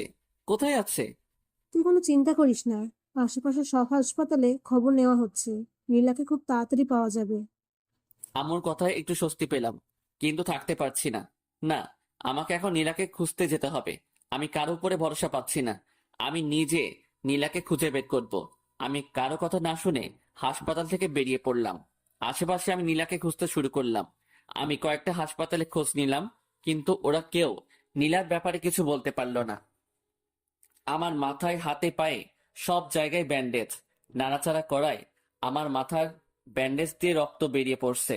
আমি নিরুপায় হয়ে রাস্তা দিয়ে হাঁটছি, আর আমার মাথা দিয়ে টপে টপে রক্ত ঝরছে। কিছু দূর এগুতে আশিক, সামি ওরা আমাকে দেখতে পেল। আমার মাথা দিয়ে রক্ত পড়ায় ওরা আবার আমাকে হাসপাতালে নিয়ে গেল। ডাক্তার আমার মাথায় আবার ওষুধ লাগিয়ে ব্যান্ডেজ করে দিল। নীলার জন্য আমার ভীষণ কষ্ট হচ্ছে। কোথায় পাবো আমি নীলাকে? নীলাকে ছাড়া আমি আর এক মুহূর্ত থাকতে পারছি না। ডাক্তার আমাকে ঘুমের ইঞ্জেকশন দিয়ে ঘুমিয়ে রাখে। এভাবে 7টা দিন পেরিয়ে গেল। আমি এখন মোটামুটি সুস্থ। আজকে আমাকে হাসপাতাল থেকে বাড়িতে নিয়ে গেল। এই 7টা দিন আমার কিভাবে কেটেছে আমি বুঝতেই পারিনি। এখন আমি থাকতে পারছি না নীলাকে ছাড়া। আমার ভীষণ কষ্ট হচ্ছে। নীলাকে একটু দেখার আশায় আমি ছটফট করে বেড়াচ্ছি। এখন আমি নীলাকে খুঁজে বেড়াই।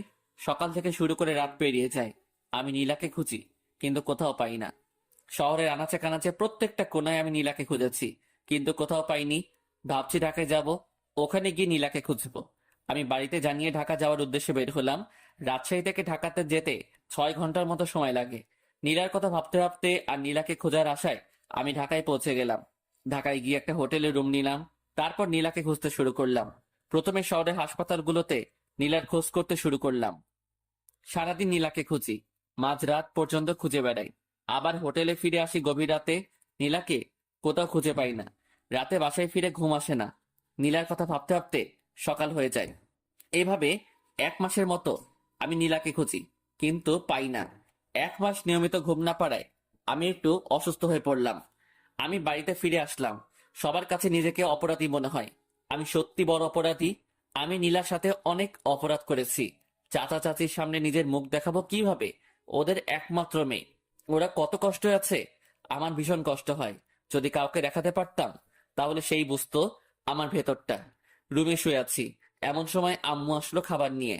ঢাকায় গিয়ে তো নিজের শরীরের অবস্থা একেবারে শেষ করে ফেলেছিস। শোন, যা হয়েছে সেটা তোর ভাগ্য ছিল। তুই দেখিস, নীলা একদিন ঠিক ফিরে আসবে। আমি আম্মুকে জড়িয়ে ধরে কান্না করতে শুরু করলাম। আমার ভীষণ কষ্ট হয়, ভীষণ। আমি বুঝতে পারি, তোর দিকে তাকালেই আমি সবকিছু বুঝতে পারি। আম্মু, এখন কি করব আমি? সবকিছু ঠিক হয়ে যাবে, তুই একটু ধৈর্য ধর। তারপরে আম্মু আমাকে খাইয়ে দিল। আমি বসে বসে নীলার সেই দুষ্টুমিগুলো ভাবছি। কত কিছুই না করতো একটু ভালোবাসা পাওয়ার জন্য। আজ আমি ওকে আমার সব ভালোবাসা দিতে চাই, কিন্তু আজ ও নেই। ওদিকে নীলা এখন দুবাইয়ে। নীলা সেদিন রাতে বাড়ি থেকে বের হওয়ার পর কোথায় যাবে, কি করবে, এসব ভাবতে ভাবতে রাস্তা দিয়ে হাঁটছিল। নীলা তো এই মুখ নিয়ে বাসায় ফিরে যেতে পারবে না। নীলা রাস্তা দিয়ে যাওয়ার সময় একটা কারের সাথে ধাক্কা খায়। নীলার মাথায় ভীষণ আঘাত পায়। গভীর রাত্রে রাস্তায় কেউ ছিল না। কারের ড্রাইভারটি নীলাকে তুলে হসপিটালে নিয়ে যায়। কারের ড্রাইভারটির নাম সাইদ। সাইদ নীলাকে হসপিটালে নিয়ে যাওয়ায় নীলাকে হালকা চিকিৎসা দেয়। ডাক্তার বলেন রোগীর মাথায় ভীষণ আঘাত লেগেছে, একটা অপারেশন করাতে হবে। আর আমরা এই গুরুত্বপূর্ণ অপারেশনটি করতে পারবো না। রোগীকে উন্নত চিকিৎসার জন্য ঢাকায় নিয়ে গেলে ভালো হয়। আর অপারেশনটা যত তাড়াতাড়ি হবে রোগীর জন্য ততই ভালো। অপারেশনে যদি কোনো ত্রুটি হয় তাহলে রোগীর স্মৃতিশক্তি হারিয়ে যেতে পারে। এমন সময় সাইদ পড়ল ভীষণ বিপদে। সাইদ কি করবে? কিভাবে নীলার ভালো অপারেশন করাবে? সাইদ তার বাড়ির লোকজনের সঙ্গে কথা বলবে। সাইদ সহ ওদের পরিবারের সবাই প্রবাসে বসবাস করে, মানে দুবাইয়ে থাকে। সাইদ বাংলাদেশে বেড়াতে এসেছে। সাইদের বাড়ির লোকজন বলল, মেয়েটিকে নিয়ে দুবাই চলে আয়, এখানে ওকে উন্নত চিকিৎসা দিলে ও খুব তাড়াতাড়ি সুস্থ হয়ে যাবে। সাইদ ডাক্তারের সঙ্গে কথা বলে নীলাকে দুবাই নিয়ে যাওয়ার ব্যবস্থা করলো। নীলা মাথায় ভীষণ আঘাত পাওয়ায় জ্ঞান হারিয়ে ফেলেছে। এখনো পর্যন্ত নীলা অজ্ঞান হয়ে আছে। ওখান থেকে নীলাকে দুবাইয়ে নিয়ে যেতে একদিন সময় লাগলো। তারপর নীলাকে দুবাইয়ের সবচেয়ে ভালো একটা হসপিটালে শিফট করা হলো। দুবাইয়ের ডাক্তাররা নীলার অপারেশন করতে শুরু করলো। মাথায় আঘাত, খুব গুরুত্বপূর্ণ একটা অপারেশন। অপারেশন করতে প্রায় 3 ঘন্টার মতো সময় লাগলো। ডাক্তার বলেছে অপারেশন সাকসেসফুল, কিন্তু নীলার জ্ঞান ফিরতে অনেক দেরি হবে। নীলা কোমায় চলে গেছে। এখান থেকে জ্ঞান ফিরতে কত সময় লাগবে তা বলা সম্ভব নয়, তবে ডাক্তারদের ধারণা মতে 2-3 মাস সময় লাগতে পারে। এদিকে 1 মাস পেরিয়ে গেছে। আমি নীলাকে শহরের আনাচে কানাচে খুঁজে বেড়াই। কেউ নীলার একটু খোঁজও দিতে পারে না। রাত দিন এক করে আমি নীলাকে খুঁজে বেড়াই। আশা একটাই, নীলাকে আমি একদিন ঠিক খুঁজে পাবো। আব্বু পুলিশকে জানিয়েছিল। পুলিশেরও নীলাকে অনেক খোঁজার ব্যবস্থা করেছে, কিন্তু তারাও ব্যর্থ। এইভাবে নীলাকে খুঁজতে খুঁজতে আর বুকে কষ্টের পাহাড় জমিয়ে থাকতে থাকতে আরো 2টা মাস কেটে গেল। আজ 3 মাস পেরিয়ে গেল, নীলার কোনো খবর নেই। আমি এখনো নীলাকে খুঁজে বেড়াই। একদিন লাঞ্চ করছি, এমন সময় আম্মু বলল, দেখ, নীলাকে তো অনেক খুঁজলি, কোথাও পেলি না। ভাগ্যে থাকলে একদিন নীলা ঠিক ফিরে আসবে। তার চেয়ে বরং তুই আবার ভার্সিটিতে যা, ক্লাস কর, তোর সময় কেটে যাবে। আচ্ছা আম্মু, কালকে থেকে ভার্সিটিতে যাব। ওদিকে 3 মাস পর নীলার জ্ঞান ফিরল। ডাক্তাররা আগে থেকে বলেছিল যে আজকে বিকেল 3টা-4টার মধ্যে নীলার জ্ঞান ফেরার সম্ভাবনা রয়েছে। তাই সাইদ সহ ওর আব্বু আম্মু ওরা হসপিটালে এসে বসে থাকে নীলার জ্ঞান ফেরার আশায়। নীলার জ্ঞান ফিরে এসে দেখলো সে একটা হসপিটালে। আশেপাশে লক্ষ্য করতে দেখলো 3 জন বসে আছে। আমি এখানে কেন? আপনি এখন দুবাইয়ে আছেন। 3 মাস আগে আমার কারের সঙ্গে আপনার অ্যাক্সিডেন্ট হয়, আর আপনাকে উন্নত চিকিৎসার জন্য দুবাইয়ে আনা হয়। নীলার আস্তে আস্তে সবকিছু মনে পড়ে গেল। সাইদের মা নীলাকে উদ্দেশ্য করে বলল, কি নাম তোমার? আমার নাম নীলা। তোমার কি বাসার কথা কিছু মনে পড়েছে? হ্যাঁ, আমার সবকিছু মনে পড়ছে। খুব ভালো। তুমি কোনো চিন্তা করো না, তোমাকে তোমার বাসায় পৌঁছে দেওয়া হবে। নীলা মুখ গোমড়া করলো। কি তোমার বাসার কথা বলায় তুমি মন খারাপ করলে কেন? কি হয়েছে? তোমার সবকিছু আমাকে খুলে বলো। তারপরে নীলা সবকিছু খুলে বলল। বুঝলাম, ছেলেটি এত খারাপ, তোমাকে এভাবে কষ্ট দিল। না, ওকে খারাপ বলবেন না। যতই হোক, ও আমার স্বামী। এত কিছুর পরও তুমি ওকে স্বামী বলছো? হাজার অপরাধ করলেও আমার স্বামী। আমি ওকে ভীষণ ভালোবাসি। তাহলে তুমি এখন তোমার স্বামীর কাছে ফিরে যাও, এটাই তোমার জন্য ভালো হবে। না, ও আমাকে মেনে নেবে না, কারণ আমি অনেক পিচ্ছি। ও পিচ্ছি মেয়েদের পছন্দ করে না। তাহলে তুমি এখন কি করবে?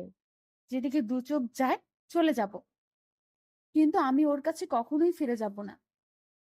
আচ্ছা, আজ থেকে তুমি আমার বাসায় থাকবে।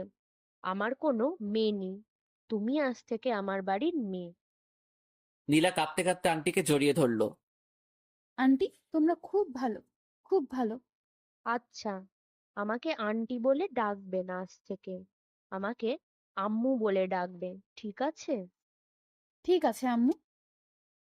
আরো 7 দিন পর নীলা পুরোপুরি সুস্থ হওয়ায় নীলাকে সাইদের বাসায় নিয়ে যাওয়া হলো। নীলা এখন নতুন বাবা মা পেল। এদিকে আমি ভার্সিটিতে যাওয়া শুরু করেছি। ভার্সিটিতে গিয়ে নিয়মিত ক্লাস করি। নীলার স্মৃতি আঁকড়ে আজও নীলাকে খুঁজে বেড়াই। নীলা সেই রক্তমাখা ওড়নাটা এখনো আমার কাছে আছে। ওড়নাটা সব সময় আমার কাছে রাখি। সেই রক্তমাখা ওড়না, এখন তো আর রক্ত নেই, সাদা ওড়না, লাল লাল সব দাগ আছে। সাইদের বাবার একটা নিজস্ব কোম্পানি আছে। নীলা সব সময় বাড়িতে বসে থাকে, তাই নীলা ওর নতুন আম্মুকে অনেক বুঝিয়ে ওদের কোম্পানিতে যায়। ওখানে নীলাকে সবাই ম্যাডাম বলে সম্মান দেয়। নীলার এগুলো শুনতে খুব ভালো লাগে, তাই নীলা নিয়মিত অফিসে গিয়ে বসে থাকে। বসে বসে অফিসে বিভিন্ন কাগজপত্র সিরিয়াল করে। এইভাবে চলতে থাকে আমার এবং নীলার 2 দিকে 2 পৃথিবী। নীলার একদিন হঠাৎ খুব বমি হয়। আর সে মাথা ঘুরে পড়ে যায়। ডাক্তার নীলাকে চেক আপ করে বলে নীলা প্রেগনেন্ট। সেদিন রাতে আমাদের মিলন হয়, যার ফলে নীলা আজ প্রেগনেন্ট। নীলার বাচ্চাটিকে নষ্ট করে ফেলতে বলি, কিন্তু নীলা রাজি হয় না। নীলা মনে মনে ভীষণ খুশি। নীলা প্রেগনেন্ট এটা শুনে নীলা খুশি। মেয়েরা প্রেগনেন্টের কথা শুনলে এমনিতে অনেক খুশি হয়। নীলার আম্মু নীলাকে অনেক সেবা যত্ন করে। এদিকে আমার অনার্স দ্বিতীয় বর্ষের পরীক্ষা শুরু হয়ে যায়। আমি ঠিক মতো পরীক্ষা দেই। পরীক্ষা শেষ হতে 2 মাসের মতো সময় লাগলো। দেখতে দেখতে আরো 4টা মাস কেটে গেল। আমি এখন অনার্স তৃতীয় বর্ষে উঠে গেছি। সময় আমার কিছুতেই কাটে না। নীলার স্মৃতি আঁকড়ে এখনো বেঁচে আছি। ওদিকে নীলা প্রেগনেন্ট প্রায় 10 মাস হয়ে এসেছে। নীলাকে একটা হসপিটালে ভর্তি করানো হয়েছে। নীলা মা হতে চলেছে। নীলার মধ্যে এক অন্যরকম খুশি বিরাজ করছে। ডাক্তারের পরামর্শ অনুযায়ী দুপুরের দিকে নীলার সার্জারি করা হয়। আলহামদুলিল্লাহ, পুত্র সন্তান, মা ছেলে দুজনেই সুস্থ আছে। নীলা তার বাচ্চাকে পেয়ে অনেক খুশি। এদিকে আমি আজকে ভার্সিটিতে যাইনি। মনের মধ্যে কেমন যেন করছে। আসলে রক্তের টান থাকলে যেটা হয়, আজকে খুব খুব শুধু নীলার কথা মনে পড়ছে। এভাবে চলতে চলতে আরো 3টা বছর কেটে যায়। আমার বিসিএস কমপ্লিট। আম্মু আব্বু আমাকে কোনো চাকরি বাকরি করতে দেয়নি। নিজেদের ব্যবসা সামলাতে হবে। নীলার কথা সবাই ভুলে গেছে, মানে সবাই মেনে নিয়েছে যে নীলা মারা গেছে। আম্মু আব্বু আমাকে আবার বিয়ে দিতে চেয়েছে, কিন্তু আমি বিয়ে করিনি। আসলে বিয়ে করার কোনো ইচ্ছাই নেই। নীলার স্মৃতি আঁকড়ে ধরে বেঁচে আছি, যদিও কাউকে বুঝতেই দেই না যে আমি আজও নীলাকে ভালোবাসি। এখন আমি অফিসে যাই, আব্বুর ব্যবসা সামলাই। আমাদের একটা ছোটখাটো কোম্পানি আছে। আব্বু এবং তার বন্ধু মিলে কোম্পানিটা চালায়। আমিও অফিসে গিয়ে অফিসিয়াল কিছু কাজ করি। রাতে ডিনার করছি, এমন সময় আম্মু বলল, তোর আবার বিয়ে দেবো, তোর জন্য মেয়ে খুঁজছি। দেখো আম্মু, এর আগে তোমাদের ইচ্ছায় বিয়ে করেছিলাম। এখন প্লিজ একটা রিকোয়েস্ট করছি, আমাকে আর বিয়ের কথা বলো না। আমি আর জীবনেও বিয়ে করব না।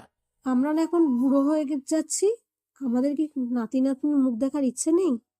নাতি নাতনির মুখ দেখার ইচ্ছা থাকলে তোমাদের মেয়েকে বিয়ে দাও, আমাকে কখনো বিয়ের কথা বলবেন না। আর কেউ কোনো কথা বলল না। আমি ডিনার শেষ করে রুমে গিয়ে শুয়ে পড়লাম। ওদিকে দুবাইয়ে নীলা কাটাচ্ছে অপূর্ণ এক জীবন। মানে নীলার ছেলে আছে, কিন্তু স্বামী নেই। নীলার ছেলের নাম রেখেছে জিসান। ওর বয়স এখন 3 বছর। নীলাও এখন আমার কাছে ফিরে আসতে চায়, কিন্তু ভয় একটাই, আমি যদি নীলাকে মেনে না নেই। নীলা নিজের মা বাবাকে ছেড়ে চলে গেছে শুধু আমার জন্য। মেয়েটা তো অনেক কষ্ট সহ্য করে আজও টিকে আছে। জিসান তার আব্বুর ভালোবাসা থেকে বঞ্চিত। নীলা জিসানকে বুঝতে দেয় না যে তার আব্বু নেই। জিসান ওর আব্বুর কথা জিজ্ঞাসা করলে নীলা বলে, আমি তোর আব্বু, আমি তোর আম্মু। সাইদের দুবাইয়ের কোম্পানির সাথে আমাদের কোম্পানির একটা ডিল হয়।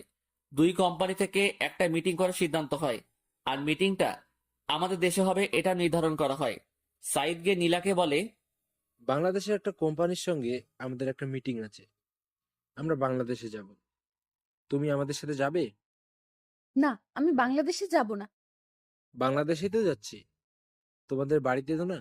আমরা গিয়ে ওখানে একটা মিটিং করব, আর ওখানে 1 মাস থাকবো। ভাবছি আব্বু আম্মু ওদেরকে নিয়ে যাব। তাই বলছি, তুমিও আমাদের সাথে চলো। হ্যাঁ নীলা, তুমিও আমাদের সাথে যাবে। আমরা বাংলাদেশ থেকে ঘুরে আসি। আচ্ছা, তোমরা যখন বলছো তাহলে যাব। আচ্ছা ঠিক আছে, সামনের ফ্লাইটেতে আমাদের ফ্লাইট। তারপর শুক্রবারের ফ্লাইটে নীলা, জিসান, সাইদ, সাইদের আম্মু আব্বু সহ অফিসের কিছু লোকজন ওরা সবাই বাংলাদেশে চলে আসে। ওরা এসে একটা হোটেলে বুকিং হয়, আর মিটিংটা হবে আমাদের কোম্পানিতে। 2 দিন রেস্ট নেওয়ার পর আমাদের কোম্পানিতে সাইদ, সাইদের আব্বু, নীলা আর কোম্পানির লোকজন ওরা মিটিং করতে আসে। আমরা একটা প্রজেক্টের ডিল নিয়ে মিটিং করব। আমি আব্বু খুব তাড়াতাড়ি অফিসে চলে আসি। অফিসের আরো লোকজন নিয়ে আমরা মিটিং করার জন্য প্রস্তুতি নেই।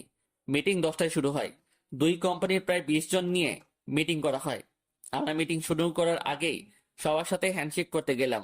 সবার সাথে হ্যান্ডশেক করছি আর নিজেদের নাম বলছি। সাইদের সঙ্গে হ্যান্ডশেক করতে গেলাম, ইমন ইসলাম। সাইদ হাত বাড়িয়ে বলল, সাইদ চৌধুরী। তারপরে পাশে হ্যান্ডশেক করতে গেলাম, একটা মেয়ে হাত বাড়িয়ে বলল, নীলা চৌধুরী। আমি নীলার মুখের দিকে তাকিয়ে থাকলাম। নিজের চোখ দিয়ে কি দেখছি বিশ্বাস করতে পারছি না। আমার চোখের সামনে নীলা দাঁড়িয়ে আছে, মুখ দিয়ে কোনো কথা বের হচ্ছে না, গলা শুকিয়ে আসছে। আমি কোনো রকম হ্যান্ডশেক করে আমার নাম বলে বসে পড়লাম। কিছুই বুঝতে পারছি না।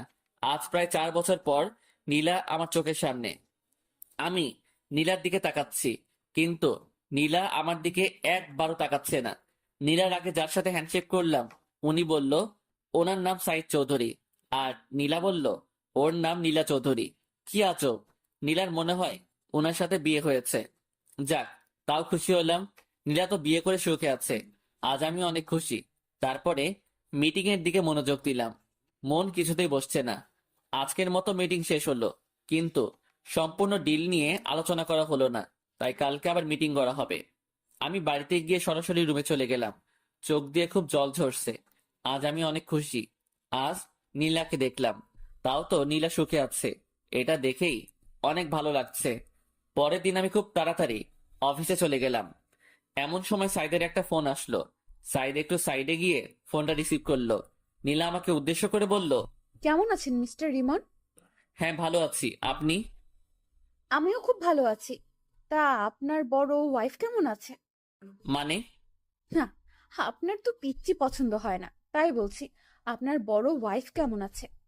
আমার কোনো বড় ওয়াইফ নেই। কেন এখনো বিয়ে করেন নাই? না, কারো অপেক্ষায় ছিলাম। সত্যি বলছেন? হ্যাঁ, কিন্তু এখন আর নেই। এখন সে তার স্বামী সন্তান নিয়ে খুব সুখে আছে, তাই। একদম তাই। তারপর আমি জিসানের সঙ্গে কিছুক্ষণ কথা বললাম। মিটিং এর সময় হয়ে গেছে, তাই জিসানকে নামিয়ে দিয়ে আমরা মিটিং করতে গেলাম। জিসানকে নীলা ওর ফোন দিয়ে পাশের একটা রুমে বসিয়ে দিল। জিসান সম্ভবত ফোনে গেম খেলছে। আমরা সবাই মিটিং করতে বসলাম। প্রজেক্ট নিয়ে বিভিন্ন আলাপ আলোচনা করলাম। মিটিং করা শেষে সাইদের কোম্পানির সঙ্গে আমাদের কোম্পানির খুব ভালো একটা বন্ধুত্ব হয়ে গেল। আমরা মিটিং শেষ করে সবাই একসাথে লাঞ্চ করলাম। শেষবারের মতো নীলার দিকে একবার তাকালাম। নীলা হয়তো আবার চলে যাবে দুবাইয়ে, তাই শেষবারের মতো আমি নীলার মুখের দিকে তাকিয়ে আছি। হঠাৎ নীলাও আমার দিকে তাকালো। আমি নীলার দিক থেকে চোখ সরিয়ে নিলাম। লাঞ্চ শেষে একটু রেস্ট নিয়ে ওরা সবাই চলে যেতে লাগলো। আমরা ওদেরকে একটু এগিয়ে দিতে গেলাম। হঠাৎ জিসান এসে আমার পা জড়িয়ে ধরলো। আমি জিসানকে কোলে তুলে নিলাম। একটু আদর করে জিসানকে নামিয়ে দিলাম। ওরা গিয়ে গাড়িতে উঠলো। নীলা গাড়ির গ্লাস খুলে আমার দিকে তাকালো। দেখলাম নীলার চোখ দিয়ে জল পড়ছে। আমার সাথে অনেকদিন পর দেখা হলো, তাই হয়তোবা কাঁদছে। এটা খানিকের কষ্ট, একটু পরে আবার ঠিক হয়ে যাবে। আমিও গাড়ি ড্রাইভ করে বাড়িতে চলে আসলাম। বাড়িতে এসে শাওয়ার নিলাম। রুমে বসে শুধু অফিসের কথাই ভাবছি। জিসানের মায়ায় পড়ে গেছি। জিসানকে আমার খুব আপন আপন লাগছে। ওদিকে নীলা হোটেলে গিয়ে ভীষণ কান্না শুরু করেছে। নীলার আম্মু নীলার সাথে কথা বলে কিছু জানার চেষ্টা করছে, কিন্তু নীলা কিছু বলছে না, শুধু কেঁদে চলেছে। অনেক চেষ্টা করে নীলার আম্মু জানতে পারলো যে আজকে আমার সাথে নীলার দেখা হয়েছিল। কাঁদছো কেন তুমি? আম্মু, ইমন ভালো নেই। তুমি কিভাবে জানলে ও ভালো নেই? ওর সাথে কথা বলেছি, ও এখনো বিয়ে করে নাই, এখনো আমার অপেক্ষায় আছে। কি বলছো কি? তুমি তো বলেছিলে ও তোমাকে সহ্য করতে পারতো না, তাহলে এখনো তোমার জন্য অপেক্ষা কেন করছে? আমি কিছু জানি না আম্মু, আমার এখন ভীষণ কষ্ট হচ্ছে। তুমি একদম কষ্ট পেও না। তোমার স্বামী যখন তোমার জন্য এখনো অপেক্ষা করে আছে, তাহলে তোমার ওর কাছে ফিরে যাওয়া উচিত। কিন্তু আমি কিভাবে ওর কাছে ফিরে যাব? তুমি কোনো চিন্তা করো না, আমরা সব ব্যবস্থা করব। এদিকে আমি শুধু বারবার নীলা আর জিসানের কথা ভেবে চলেছি। নীলা এখন বড় হয়ে গেছে। না, আমি কি সব ভাবছি। নীলা তো এখন অন্য কারো বউ। এসব নিয়ে আমার না ভাবাই ভালো। আমি রাতে এটা সেটা ভাবতে ভাবতে ঘুমিয়ে পড়লাম। সকালে ঘুম থেকে উঠে দেখলাম একটা নাম্বার থেকে বেশ কয়েকবার ফোন এসেছে। আমি ফোনটা ব্যাক করলাম। ফোনটা রিসিভ করতে ওপাশ থেকে বলল, হ্যালো মিস্টার ইমন, আমি সাইদ চৌধুরী। ও আচ্ছা, কি খবর? আপনার সাথে কিছু কথা আছে, দেখা করতে পারবেন? হ্যাঁ অবশ্যই, কোথায় আসবো? আমি একটা জায়গা টেক্সট করে দিচ্ছি, ওখানে চলে আসুন। আচ্ছা ঠিক আছে। তারপর আমি ফ্রেশ হয়ে ব্রেকফাস্ট করে চলে গেলাম টেক্সট করা জায়গায়। গিয়ে দেখলাম সাইদ চৌধুরী বসে আছে। আরে মিস্টার ইমন, আসুন, এখানে বসুন। জি ধন্যবাদ। তা আপনার দিনকাল কেমন কাটছে? হ্যাঁ ভালো কাটছে। আপনি তো অনেক লাকি। বুঝলাম না আপনার কথা। না, আপনি খুব ভালো একটা বউ পেয়েছেন, তাই বললাম আপনি খুব লাকি। সাইদ হাসতে হাসতে বলল, আরে ভাই, আমি তো এখনো বিয়েই করিনি। মানে কি বলছেন আপনি? তারপরে সাইদ আমাকে সব ঘটনা খুলে বলল। আমার চোখ দিয়ে জল পড়তে শুরু করলো। আরে এখন কাঁদছেন কেন? এখন সবকিছু ঠিক হয়ে যাবে। এই নীলা, এদিকে আসো। তারপরে নীলা, জিসান ওদের সাথে আরো দুজন আসলো। ওরা মনে হয় সাইদের মা বাবা। জিসান এসে আমার পা জড়িয়ে ধরলো আর বলল, তুমি আমার আব্বু। আম্মু আমাকে সবকিছু বলেছে। তুমি খুব পচা। তুমি আমাকে ছেড়ে অনেক দূরে ছিলে। আমি জিসানকে কোলে নিয়ে কয়েকটা চুমু খেলাম। হ্যাঁ রে, তোর আব্বু অনেক পচা। তোকে একটু আদর ভালোবাসা দেয়নি? আব্বু, তুমি আমাকে ছেড়ে কোথাও যাবা না তো? না রে, আমি তোকে ছেড়ে আর কখনো কোথাও যাব না। সত্যি বলছো তো আব্বু? হ্যাঁ, সত্যি বলছি। আমি তোকে ছেড়ে আর কখনো কোথাও যাব না। এই যে মিস্টার ইমন, এখন আপনার বউ আর ছেলেকে নিয়ে আপনি বাসায় যান। আমরা কয়েকদিন পর আপনার বাসায় আসছি। কয়েকদিন পর কেন? আপনারা সবাই এখনই আমাদের সাথে চলুন। আচ্ছা, আপনি যান, আমরা কয়েকদিন পরে আসি, ঠিক আছে? আচ্ছা ঠিক আছে। তারপরে সাইদের মা বাবার কাছ থেকে বিদায় নিয়ে আমি, নীলা আর জিসান বেরিয়ে পড়লাম। আমি গাড়ি ড্রাইভ করছি, পাশের সিটে নীলা বসেছে, আমাদের মাঝখানে জিসান আছে। নীলা এখন আমার সাথে কথা বলছে না। আমি নীলার দিকে তাকাচ্ছি কিন্তু কোনো কথা বলছি না। জিসানের সাথে সাথে একটার পর একটা কথা বলে যাচ্ছে। কিছুক্ষণ পর আমরা বাড়িতে পৌঁছে গেলাম। কলিং বেল দিলাম, আম্মু এসে দরজা খুলে দিল। নীলা এবং আম্মু দুজন দুজনের দিকে তাকিয়ে আছে, কেউ কোনো কথা বলছে না।